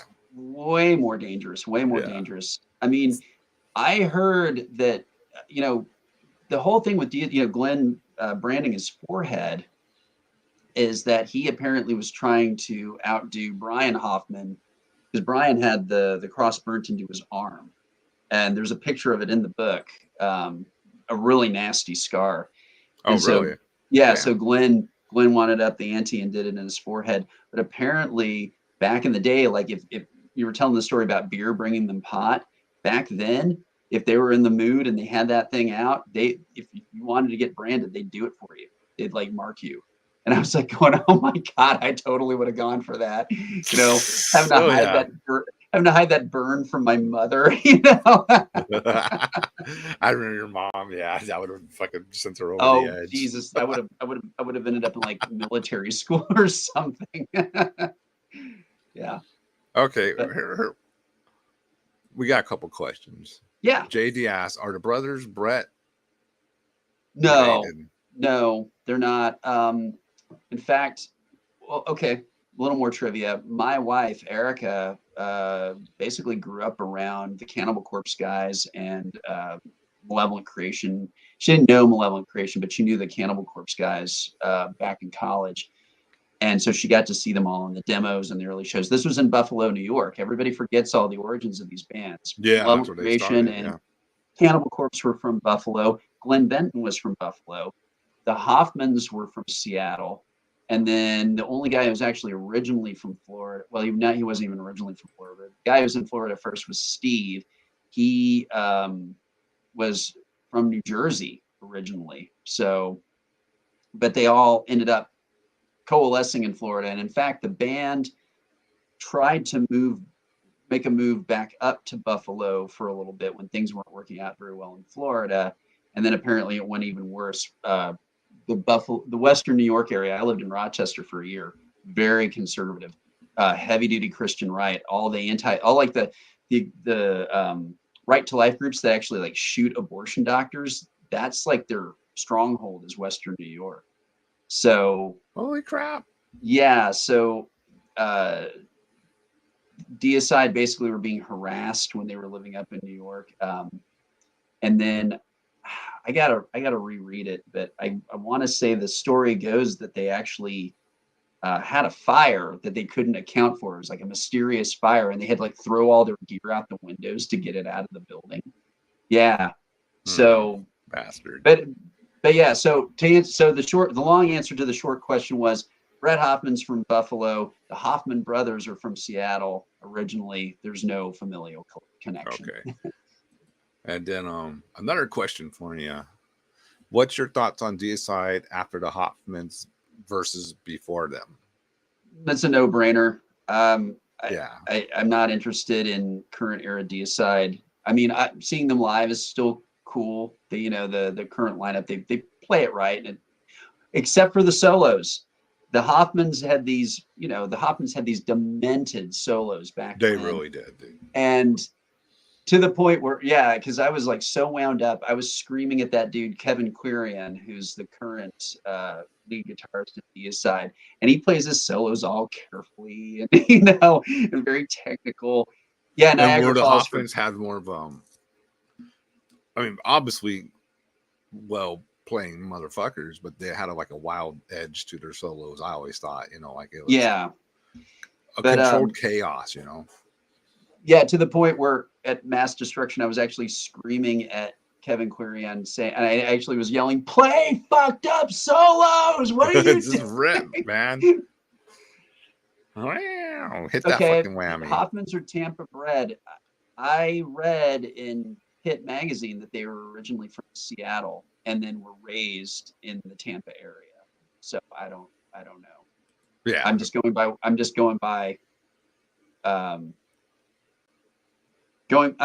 don't know. And some of this is scrambled. I'm just going by what I've read in print. I mean, Len was a child in Buffalo, though. I know that much. I don't know when he got to Tampa, but he tells stories about his childhood in Buffalo, which sounded freaky, by the way. Yeah. So, yeah. And it's interesting too. It's just kind of a piece of trivia, but Steve Ashheim is only one generation removed from Norway. His family's from Stavanger, Norway, which everybody knows the big famous monument with the 3 swords in the Yeah. shoreline. That's where he's from. Oh, no or his kidding. family's Damn. from. He was born in When- America, but his family's Norwegian. So Hey, why, we got a bunch of new people in here, Jeff. Let's go ahead and plug. yeah, let's do this again. So we're the- talking about. Okay, go ahead and do that first. Yep. the Destroying Texas Fest tomorrow.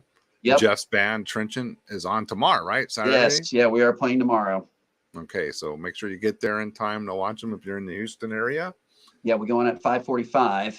We're opening the show. Doors are at 5 o'clock. We go on at 5:45. Varathron's headlining. Ares Kingdom, Abysmal Lord, Sacrilegia, which is Paulus Cressman from, among other things, Sacramentary Abolishment on drums, and then guys who are now, that's actually a secret. I can't give that away. Okay, yeah, don't give out any secrets. Evil Incarnate, Ares Kingdom, always great. Alkils, I don't know if I'm saying that right, or Alkils, or Alcohols, something.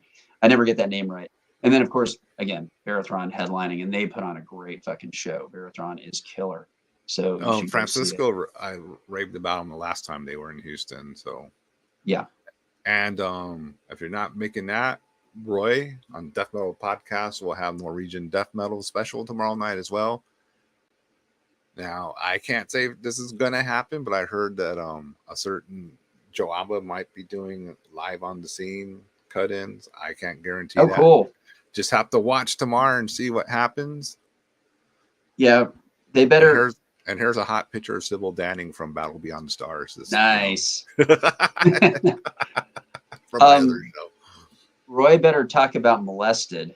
He better talk about Molested if he's doing Norwegian Death. Oh, hell yeah, dude. You better. Yeah. You better. And another reason we're here, Jeff, is formed the actual box set. Yeah. Let me show it off one more time. Yeah. It is the Deicide box set, Screaming Ancient Incantations. This came out on Darkness Shall Rise Productions out of Germany. It's available in the States through Hell's Headbangers. Let me quickly just do another box review. It is fantastic. It is full of ephemera. It comes with a hardbound book full of memorabilia, interviews. Let's see. Unpublished photos. Unpublished photos, dude. Yeah. Just tons and tons of Deicide ephemera, interviews, reviews. Pretty much anything you could ever want to know about the band from the era. Yeah, that's live photos that have never been published. All kinds of stuff. Comes with a patch right here. It comes with posters. I try not to fuck up my box set while I'm hurrying to show everybody this stuff. But yeah, comes with several posters with classic photos of the band, suitable for framing. Yes. And then, of course, it has the 4 cassettes of the first 4 things, the ones that you care about: Deicide Legion, Amon Feasting the Beast, and Once Upon the Cross in cassette form. Even if you don't like cassettes, I swear to you, this is going to be the best thing you've ever bought as a reissue. This is just the definitive edition. There's like not any space that doesn't have design on it. And let's see, I don't even know. A lot more thought went into that than the. Yeah, like look at this. Even the inside of the box, they don't miss a thing. It is just immaculate, and it's embossed. It's foil stamped. I mean, it is the definitive edition. And if you're debating on buying this versus getting the LP version, the box set from Roadrunner, let me just warn you, all the stuff I just showed you is exclusive to this tape edition. None of that stuff is in the LP version. Thanks for clarifying that, because some people may have thought you were going to get both. So yeah, because there's a lot of people who've been asking me that, and I'm like, nope, this is something. The Roadrunner box says, I mean, hey, if I already have all the Deicide LPs that I want, but if you want to get reeditions of those, by all means, please support them. You're supporting the band that way too. You're supporting their legacy, so that's fine. Yeah, I guess I'm going to clarify. We're not trying to bash that. No. But just please be aware. That this what comes in this box set, Yeah, the tape box this set. this is a true underground release where everybody, like I said before, everybody got together, sourced all the material, sent it in, dug through their old boxes of zines and all that stuff and made it happen. So it's from the heart, and it's just fantastic. It is for every true Deicide fan. If you ever cared about them, if you um, if you're only 27 years old and you completely missed out on the phenomenon, but you love them now and you want to like see what was going on back then, this is the best possible way to do it. It's all on the record. Everything in there is Well, explained. okay, like the World Eaters thing. I have all the original shit on tape. Just saying. So do I. I mean, that's fine. But do you have that book, those Yeah. posters, that patch? I mean, maybe you don't give a shit about that, and that's fine too. And you're like, hey, I got the cassettes. I don't want it. Yeah. But to me, I love box sets, especially when they're kick ass. And to me, that's why I wanted to do this show, because this is a kick ass box set, man. Yeah. Fucking rules. And it's also just really exhilarating to have an opportunity to really be excited about those albums in that era again. I mean, everybody knows it's important, but it's really cool to just like celebrate it almost like it's a new occurrence again. Is I'm the really book glad. available solo, Jeff? No, unfortunately, it is an exclusive to the box set. So And if you have the CDs and the records already, well, you know what? Throw those on while you read the book. I don't know what else to tell you. Yeah, You know, yeah. yeah. Yeah, I mean, it would be cool if they had done that. And there is a 3 CD. I saw that one listed a That while one back came too. out last year, and yeah, that's just, I don't know how that went out. That was a licensing thing, and it's perfectly good. But if you've got all 3 CDs, there's no extra stuff in there either, and I was really, really disappointed. Aaron makes a good point here. Box sets are a lot of work. See, They are. passion projects, it's like They are. fans.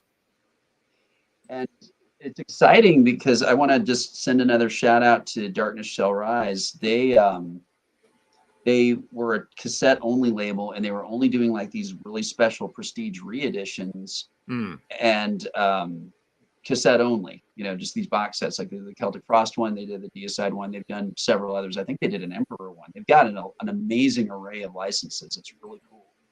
But now they are graduating to doing CDs and LPs, and they're a label you want to watch out for because they are doing beautiful, beautiful work.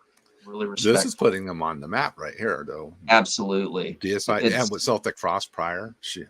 Yeah, yeah. And God, yeah, they're doing a whole bunch of stuff. I think they're putting out, I can't even remember, but name a band that had like a series of cool albums back in the early 90s, and chances are they're doing a box set of it. So definitely cool, a label we want to support. Like if someone did like a really nice Dark Throne box set of their. Yeah. I think because that's all through Peaceville. Peaceville's real tight with their licensing, right? Or something. That's what I heard before. Yeah. Oh, well, that ain't going to happen unless they do it. Yep. But I mean, anyway, that's a label to support for sure. So keep watching. Watch it if you're a Deicide completist. Definitely watch out for that. The Amon that's coming out on the Amon demos are coming back out on vinyl, CD, and cassette. So it's not as comprehensive as this box set because a lot of the Amon stuff is kind of overlapping into this, but it's still a really cool.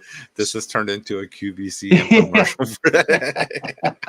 Yep, that was kind of the point. The only problem is we're not getting kickback from it, but I guess it is. Yeah, this is about as salesy as I will ever get, just because it's really something worth celebrating. I do not like the Liar in Wait release. No, I don't. I think there's things about it that could have been good. It was too modern, and I'll give it to the fella who get up to their. I'm reading this. Get up in their ear to reissue this on CD. Yeah, I don't think they're going to do that.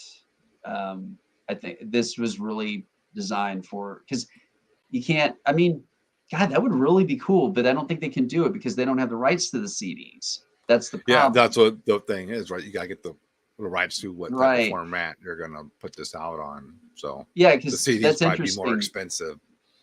Yeah, it Yeah. just depends on if the label cares about it or not. Like they're like, oh no, we're going to do it on cassette. So yeah, you can do that one. Give us, this much money and you can have it. That kind of thing. Yeah, unfortunately, they don't have all the rights to, like, they don't have the LP rights and they don't have the CD rights. I mean, the Yeah, CDs, so I don't even know if a lot of people in the chat know that you do have to get the rights for each format. yeah, You can't, you do. you can't just say, hey, I want to put out the Deicide, and you can put it out in all, digital and CD and LP and tape. No, you have to get it for each Yeah. format. You have to pay for it. Or if you're signing a contract with the label initially that claims total publishing rights, like we do. Yeah, well, yeah. Like Candlelight Records did that with the Versifera, which was fine. We didn't, but then they were also generous because they weren't going to do an LP version because LPs weren't as big as they are now, and so they licensed that to Ina and let them do it, and it came out really, really nice. So Yeah, that's a nice version. yeah, I remember the Osmos when Thornspawn signed to Osmos. It was like a 35-page contract. yes, because Hervé Like, didn't want to keep losing bands, like he lost Marduk and Immortal and he lost all his money everybody. makers. Yeah. Yeah. Yep. Fuck yeah. 35 pages. Oh my God. It was ridiculous, Jeff. It was like, Tell more Deicide deep cut stories. Absolutely. Man, I'm trying to think of some. A lot of the context is just from the live footage that we've been watching. Oh yeah. Scott Burns said that like Deicide had that armor, like the silver armor that they wore in the Amon era. yeah. When they first played Milwaukee Metal Fest in 1990, and they only played like a 20-minute set, if you can imagine that. They were like still relative unknowns. And Scott Burns went with them and did their live sound, and he said that they wore their armor on the plane. Are you serious? Yes. And this is well before 9/11, of course, when you could just do no way shit like goes. that. They were sitting there with their Didn't armor pack on. it, just wore it on the plane. Huh? Yeah. I think it was probably something as simple as like they didn't have luggage that would accommodate it, and they didn't want the armor to get ruined, so they just put it on. But it doesn't matter; they were fully armored on the plane, and that is just the greatest fucking thing ever. That's awesome. Yes. Yeah, imagine that nowadays. Fuck no. Yeah. I wonder what was going on through the metal detectors when they. Well, I guess they probably took it off. I'm sure to go through. Well, that armor actually, I think most of it was plastic back then. I don't want to debunk that too badly, but it looks like they had modified. They took that classic Knights armor that you could get. Remember that? Oh, yeah, and they painted it and modified it, and then like Brian had this cool technique where he would like take like a Halloween skull, like from a Halloween store, and then he would entomb it in layers of candle wax. He would just drip candle wax over it progressively until it had this really crazy look to it. And so I don't think actually they would have had trouble with the metal detectors with that armor. Yeah, if it's plastic, it ain't gonna do nothing. Yeah. Trying to think of anything else Deicide lore that's worth talking about that I'm aware of. And I mean, I want to make a disclaimer. I don't know them. I mean, I've met them before, but I wasn't there for any of this. I was a kid when I was 16 when Deicide came out, but I just devoured every story I could and just hung on to all of it, I mean, there's all kinds of important shit I've forgotten, like my wife's birthday and stuff, but I've never forgotten it. It's the way it goes with the metal mind, right? Oh yeah, priorities, man. But like, what do me and Jeff always said? If we got a hold of the time machine, we wouldn't even worry about like stopping horrible events. We just go like old record stores and concerts. Oh yeah, I'm just like, we'll kill Hitler later. It's time to go see Slayer, Let's go see Slayer in their prime, Deicide. Yeah. Oh yeah. Let's go over and see the Mayhem shows, in Europe and shit. Yes. That's the important shit we got to get done here, man. Yeah. Okay, well, I seen this pop up twice. What's the story with the military using a Deicide song to drive out the enemy? It's totally true. I guess that was I don't know if that was in Iraq. That was I know that they more, do that. They play heavy yeah, metal and stuff to blast yeah. it But out. Deicide made the playlist, I think, in Iraq when they were using audio warfare. That's awesome because for that to be played in like one of those super religious countries, fucking that's blasphemy in their eyes, man. Yes. Oh my, yeah. It, just a side note from that, Alex Perialis, who produced SOD's "Speak English or Die," I worked with him years later, and he told me every time there was a deployment over to the Middle East, SOD, his royalty check for SOD would get bigger. Oh, really? Because, it would spur "Speak English or Die" album sales. So all the soldiers jammed that album like crazy. So Fuck the Middle East, speaking yeah, of that. Yeah, I could see all that going crazy. But I could really, Deicide would be so appropriate to be in like one of those fucked Middle Eastern wars like Afghanistan or Iraq. Oh, yeah. Because it's just so nihilistic and so violent. Like if you're going to war, that'd be the stuff you want to listen to. Oh yeah. Well, yeah. Jeff, do you want to keep on going, or you want to wrap up, or you want to play some music? We've done 2 hours on it. I think. Yeah. I think I've said everything I can think of to say. There's always going to be. I'll just say this: it's hilarious because like Morgan from Marduk. What's up, Roy? Morgan from Marduk is like the #1 Danzig fan, and we'd be sitting on the bus, touring across the country. We're in the bus together for 35 days at a time, and every once in a while we're just sitting there, and then Morgan would be like, "Hey, did I ever tell you about the time that Glenn did blah blah blah?" And Glenn Danzig, and so I'm kind of like that with Deicide. I'll just suddenly like pop up, and go, "Hey, one time Deicide blah blah blah," So I could just keep going all fucking. Well, what do you say? You want to do 30 more minutes?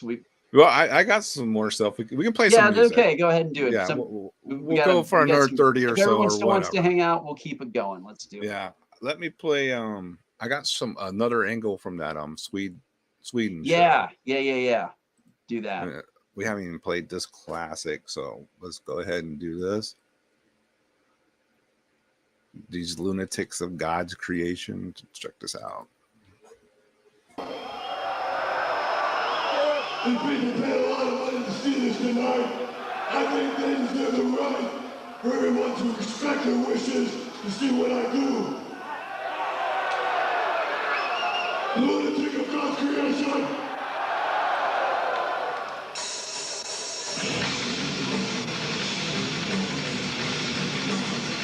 Look at that fucking crowd. I know, dude. That's a metal show. That's a real fucking show right there.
Holy shit, what a violent song. It's so intense, dude. I'm sorry, man. I mean, I had to play some studio tracks too, you know. Oh so you yeah, just yeah. fucking hear that intensity of the playing, man. Yeah, that's a really gnarly one too. That riff at the end that they play over and over. It's so I mean, it was technical. It was not tech Oh, yeah. death, but No, very nah. technical. That's what I I liked mean- about, like, you know, Deicide, that they were technical, but it wasn't like cheesy technical. It was like brutal. No, It was no always brutal. nerd shit. It was just violent. These technical. dudes aren't playing guitars up here like dorks and fucking. Yeah. Man, this is fucking. The aggression came out of the technicalness. Absolutely. In case anyone cares, where Deicide was playing in Sweden, was called Frihuset. It was in Stockholm. I've been there. I actually saw Gorgoroth play there about a decade ago. It is like every place in Sweden. They're very efficient, and it was a multi-use facility. They did have professional live shows there, and you couldn't see the basketball goals and all that shit that they move out of the way for sports stuff when the lights are off. But since Deicide had to play with the lights off because of the bombing, yeah, it looks like they're just playing. Like Yeah, to have no show if no lights, basically, is what they were told. So yeah. And again, I mean, those 4 songs that they played were apparently the shot heard around the world for that scene. Like I said, Morgan talking about being there when he was like 18 or whatever and just losing his mind. And I mean, you saw that crowd. Sweden does not react like that to shows. Usually they're very reserved. more reserved, yeah. Yeah. So see them going ape shit. Sweden style. Definitely. I mean, Okay, Roy came Yeah. to the show a little late here. Yeah, So we totally talked about that. Yeah, that what we were just showing right now, Roy, was that exact show where it happened. That's why they had to So play with the lights on. that's why they had to play with the lights on. Security was like, And it fuck wasn't a this. bomb scare. A bomb went off in the backstage. Yeah, they were Steve trying to talks blow about up it. Deicide. Yeah, Steve talks about it in the book. He heard the blast, and then he went back to see what was going on, and he saw like the door was fragged, and he saw like drips of blood, like 'cause somebody got injured. Nobody got killed or anything. It was a kind of a low grade bomb, but that's But scary, someone man. could have been killed. Yeah, they've been in the wrong spot, right? And true to form, bands like Deicide, I mean, those guys had, they fed on that chaos. They were excited about all that, like they were jazzed about having like a police escort, away from the venue and all that type of stuff. So no, they were. Dude, that's the whole fucking point of metal and rock and roll and anything that's rebellious. You got to have that danger. Kind of makes that. I don't. What's the word, dude? Synergy. It just makes them fucking. Well, like going back to the hardcore shows back in the day. You didn't know yes. the crazy fucking punks and skins were gonna do, and the metalheads too. Who fucking knew? It was always some danger to it, a dangerous element. Absolutely. All the underground stuff that was going on through the 80s and into the early 90s was super dangerous. I mean, people got hurt, people got killed sometimes. I was never at a show where anybody got killed, obviously, but beat up. Yes, I never seen someone killed at a show. I've seen people beat up and all that fun stuff. Yeah, people getting killed was something that happened more in the New York hardcore scene. Like, if you haven't read it, overboard, dude. This is just a side note, not related to Deicide, Carl, but if you haven't read it, get Harley Flanagan's autobiography. That is fucking insane. Oh, my goodness. Yeah, you gotta read that. Yeah, I love the Chrome mags, and I would be interested in that. Yeah, but and on that note, I tried to appeal through the official channels to write the Deicide biography. I actually decided I wanted to go ahead and do that because I do some writing, and I actually went to their management and said, "Listen, here's my pitch," and they said, "Thank you, but no." They've been approached multiple times about writing a book, and they don't want to do it. So that was that. This box set was the closest I will get to writing a book about Deicide. And JD wants to know if you know where the father clip came from I guess Once Upon a Cross. Oh, that's Passion of the Christ with Willem Dafoe. No, not Passion of the Christ. The Last Temptation of Christ with Willem Dafoe. Yes. Oh shit! I didn't remember that. I don't even know if I knew that. Fucking yeah. Cool. Thank you. And there's 2 clips used from that in Once Upon the Cross. We need to play a song off of Let's play Once Upon a Cross. Yeah, that's a great one. We haven't played anything from that album, and yes. It's included in the box set. So let me find that for you guys. Yeah, definitely. This album almost didn't make it out on time because of the artwork, which is why they have the white sheet. Yes. That was kind of just a cynical way of like self-censoring, where they had the artist re-render the sheet over the sheet over it, and then over the dissected Jesus. Yeah. I thought that was really clever. It's almost kind of even a little more because it lets your imagination run wild, like with the image. It was definitely bizarre. I remember seeing it. I'm going, okay, clearly there's an effigy of Jesus under there, but what a weird take. Yeah, but it actually fit just fine because Deicide was very much just a single icon cover kind of band. For sure. All right, let's fucking play Once Upon the Cross, man.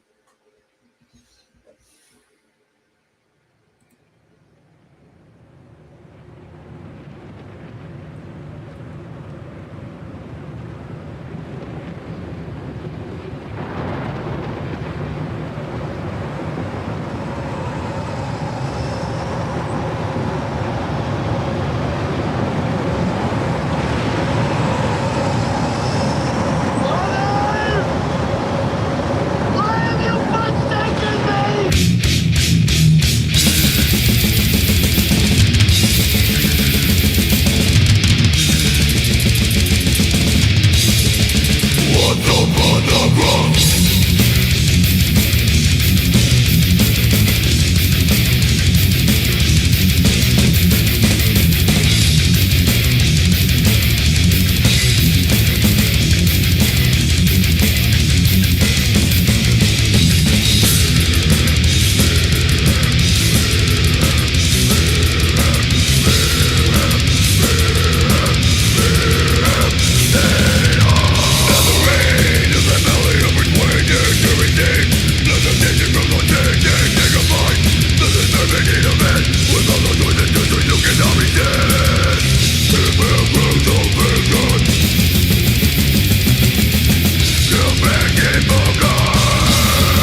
little classic from Canada. Day of Carnage. Sarcophago had Deicide out spiked, but for the yeah, American, yeah. I would have for to the go with American scene, no, I don't think yeah, so. not world, the American scene though. I mean, Yeah. kind of spikes were kind of on the way out, right? Kind of when Deicide came out with a lot of Yeah, everybody's American getting into bands. jeans and t-shirts. Yeah, Yeah. Deicide came out all armored out. Yeah, Roy was saying that Glenn would put he had an ornamental cross that would actually put in the wound. Yeah, I remember seeing. He had that the first time I saw him. It was actually a proper piece of jewelry in the scar. Fucking nuts, man. Which was really freaky. I mean, the guy coming out in his silver, it's just like wow.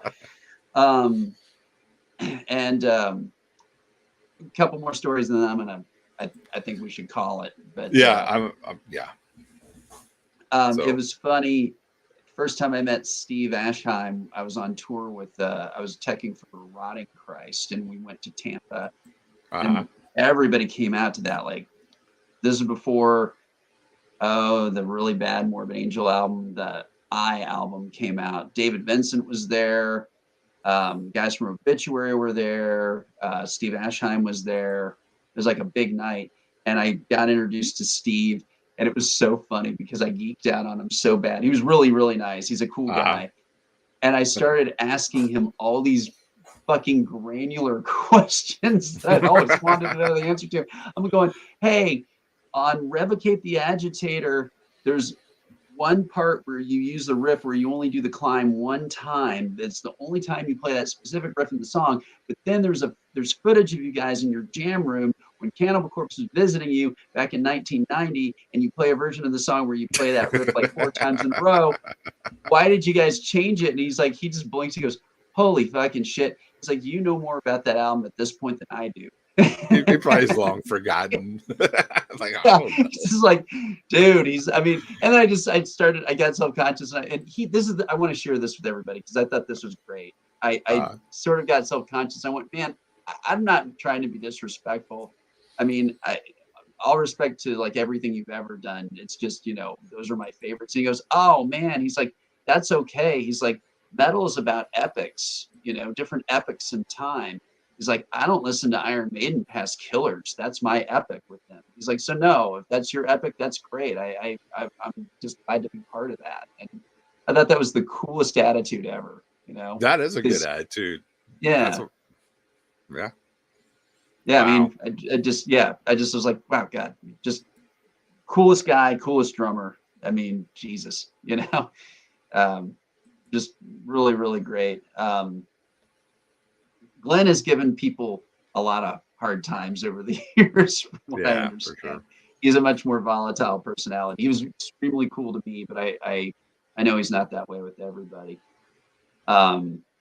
He doesn't feel like he has time for like idiots and people, and he just doesn't. Yeah, and he's also very mood oriented, from what I can do. If he's in a bad mood, he's going to be. It all depends on how he's feeling that day. One thing I did notice about him, they don't talk about it specifically, but Glenn intimates it here and there that he had a really kind of rough upbringing, and he was out on tour with Immolation. Well, not he, but Deicide were out on tour with Immolation back in like 2000. So I got to meet him then briefly.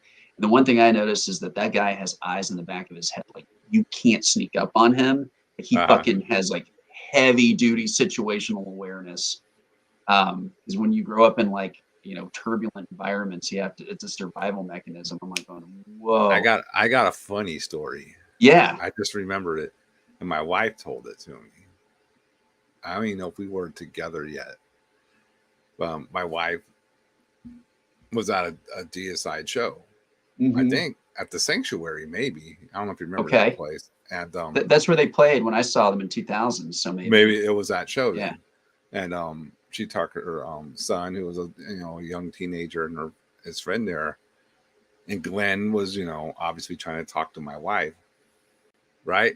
Yeah. Before, she wasn't my wife yet. Whatever. Yeah. But hot chick, whatever. And she's like, okay, cool, yeah. And she goes, hey, can you watch these guys for a minute? And she's leaving her kids, Glenn Vinton, and he's like, "What? I'm the fucking babysitter now?" And she's like, "Yeah," walked away, and he actually fucking like talked with them while she walked away. Wow, that is That's hysterical. Yvonne right there for you to leave you in a Man. situation. Like, thanks. What am I, the babysitter now? Oh, here's a good one. This is going to be lost to time if I don't tell it here. Glenn, those guys did a lot of drugs, Deicide. And that was part of the problem, I think, with them in that middle period, like right around 95, and things started to hit the wall a little bit for them. And I think Glenn in particular, I don't know this for a fact, and I'm not trying to impugn the guy, but I could tell he was like into psychedelics. I think he talked about it in an article in Raw. He talking about how he likes drugs and how he likes psychedelics, and I think he liked shrooming a lot. And he met this girl. Carl, do you remember this girl, Peyton? Remember she was the dancer for Cradle of Filth and really good looking. I remember all that. Yeah. She was a Yeah, black metal girl, right? Yeah. The U.S. black metal girl. Yes, I do remember her.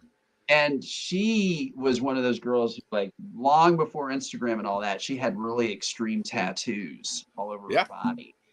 And apparently she had them right on her poon also.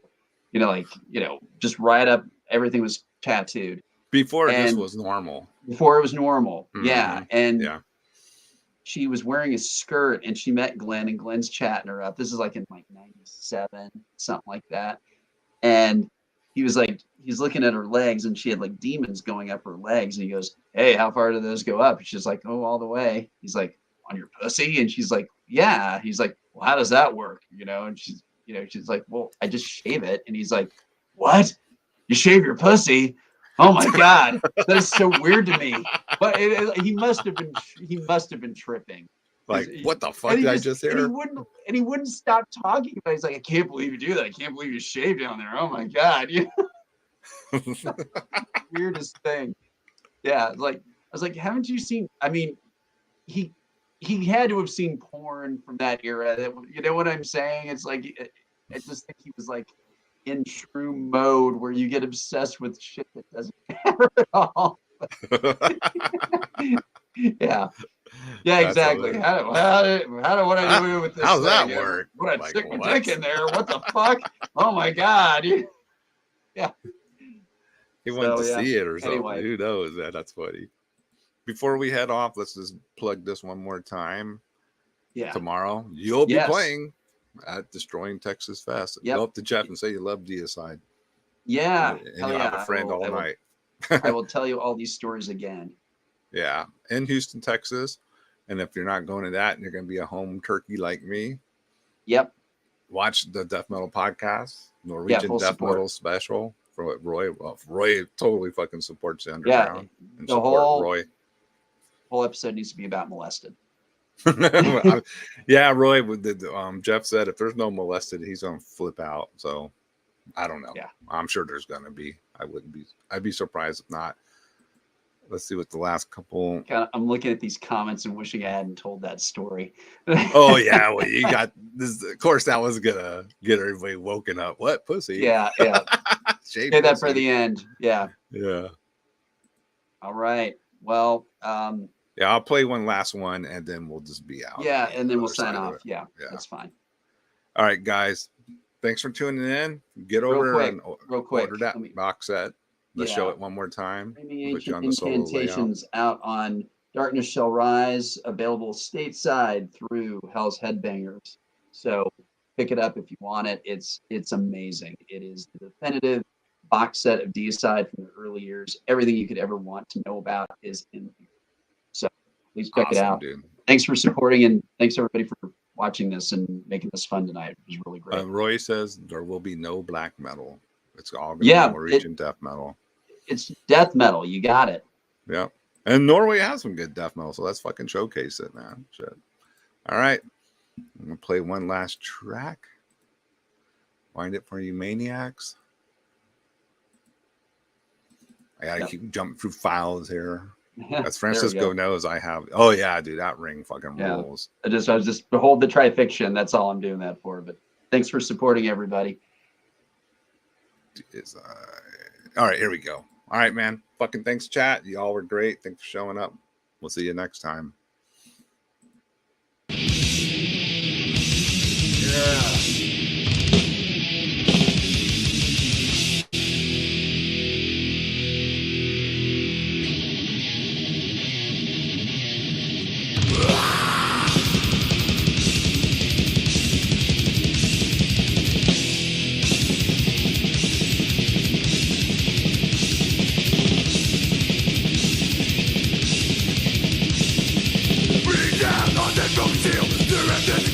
Evil goes on, breeding mass destruction, and lies, masturbation.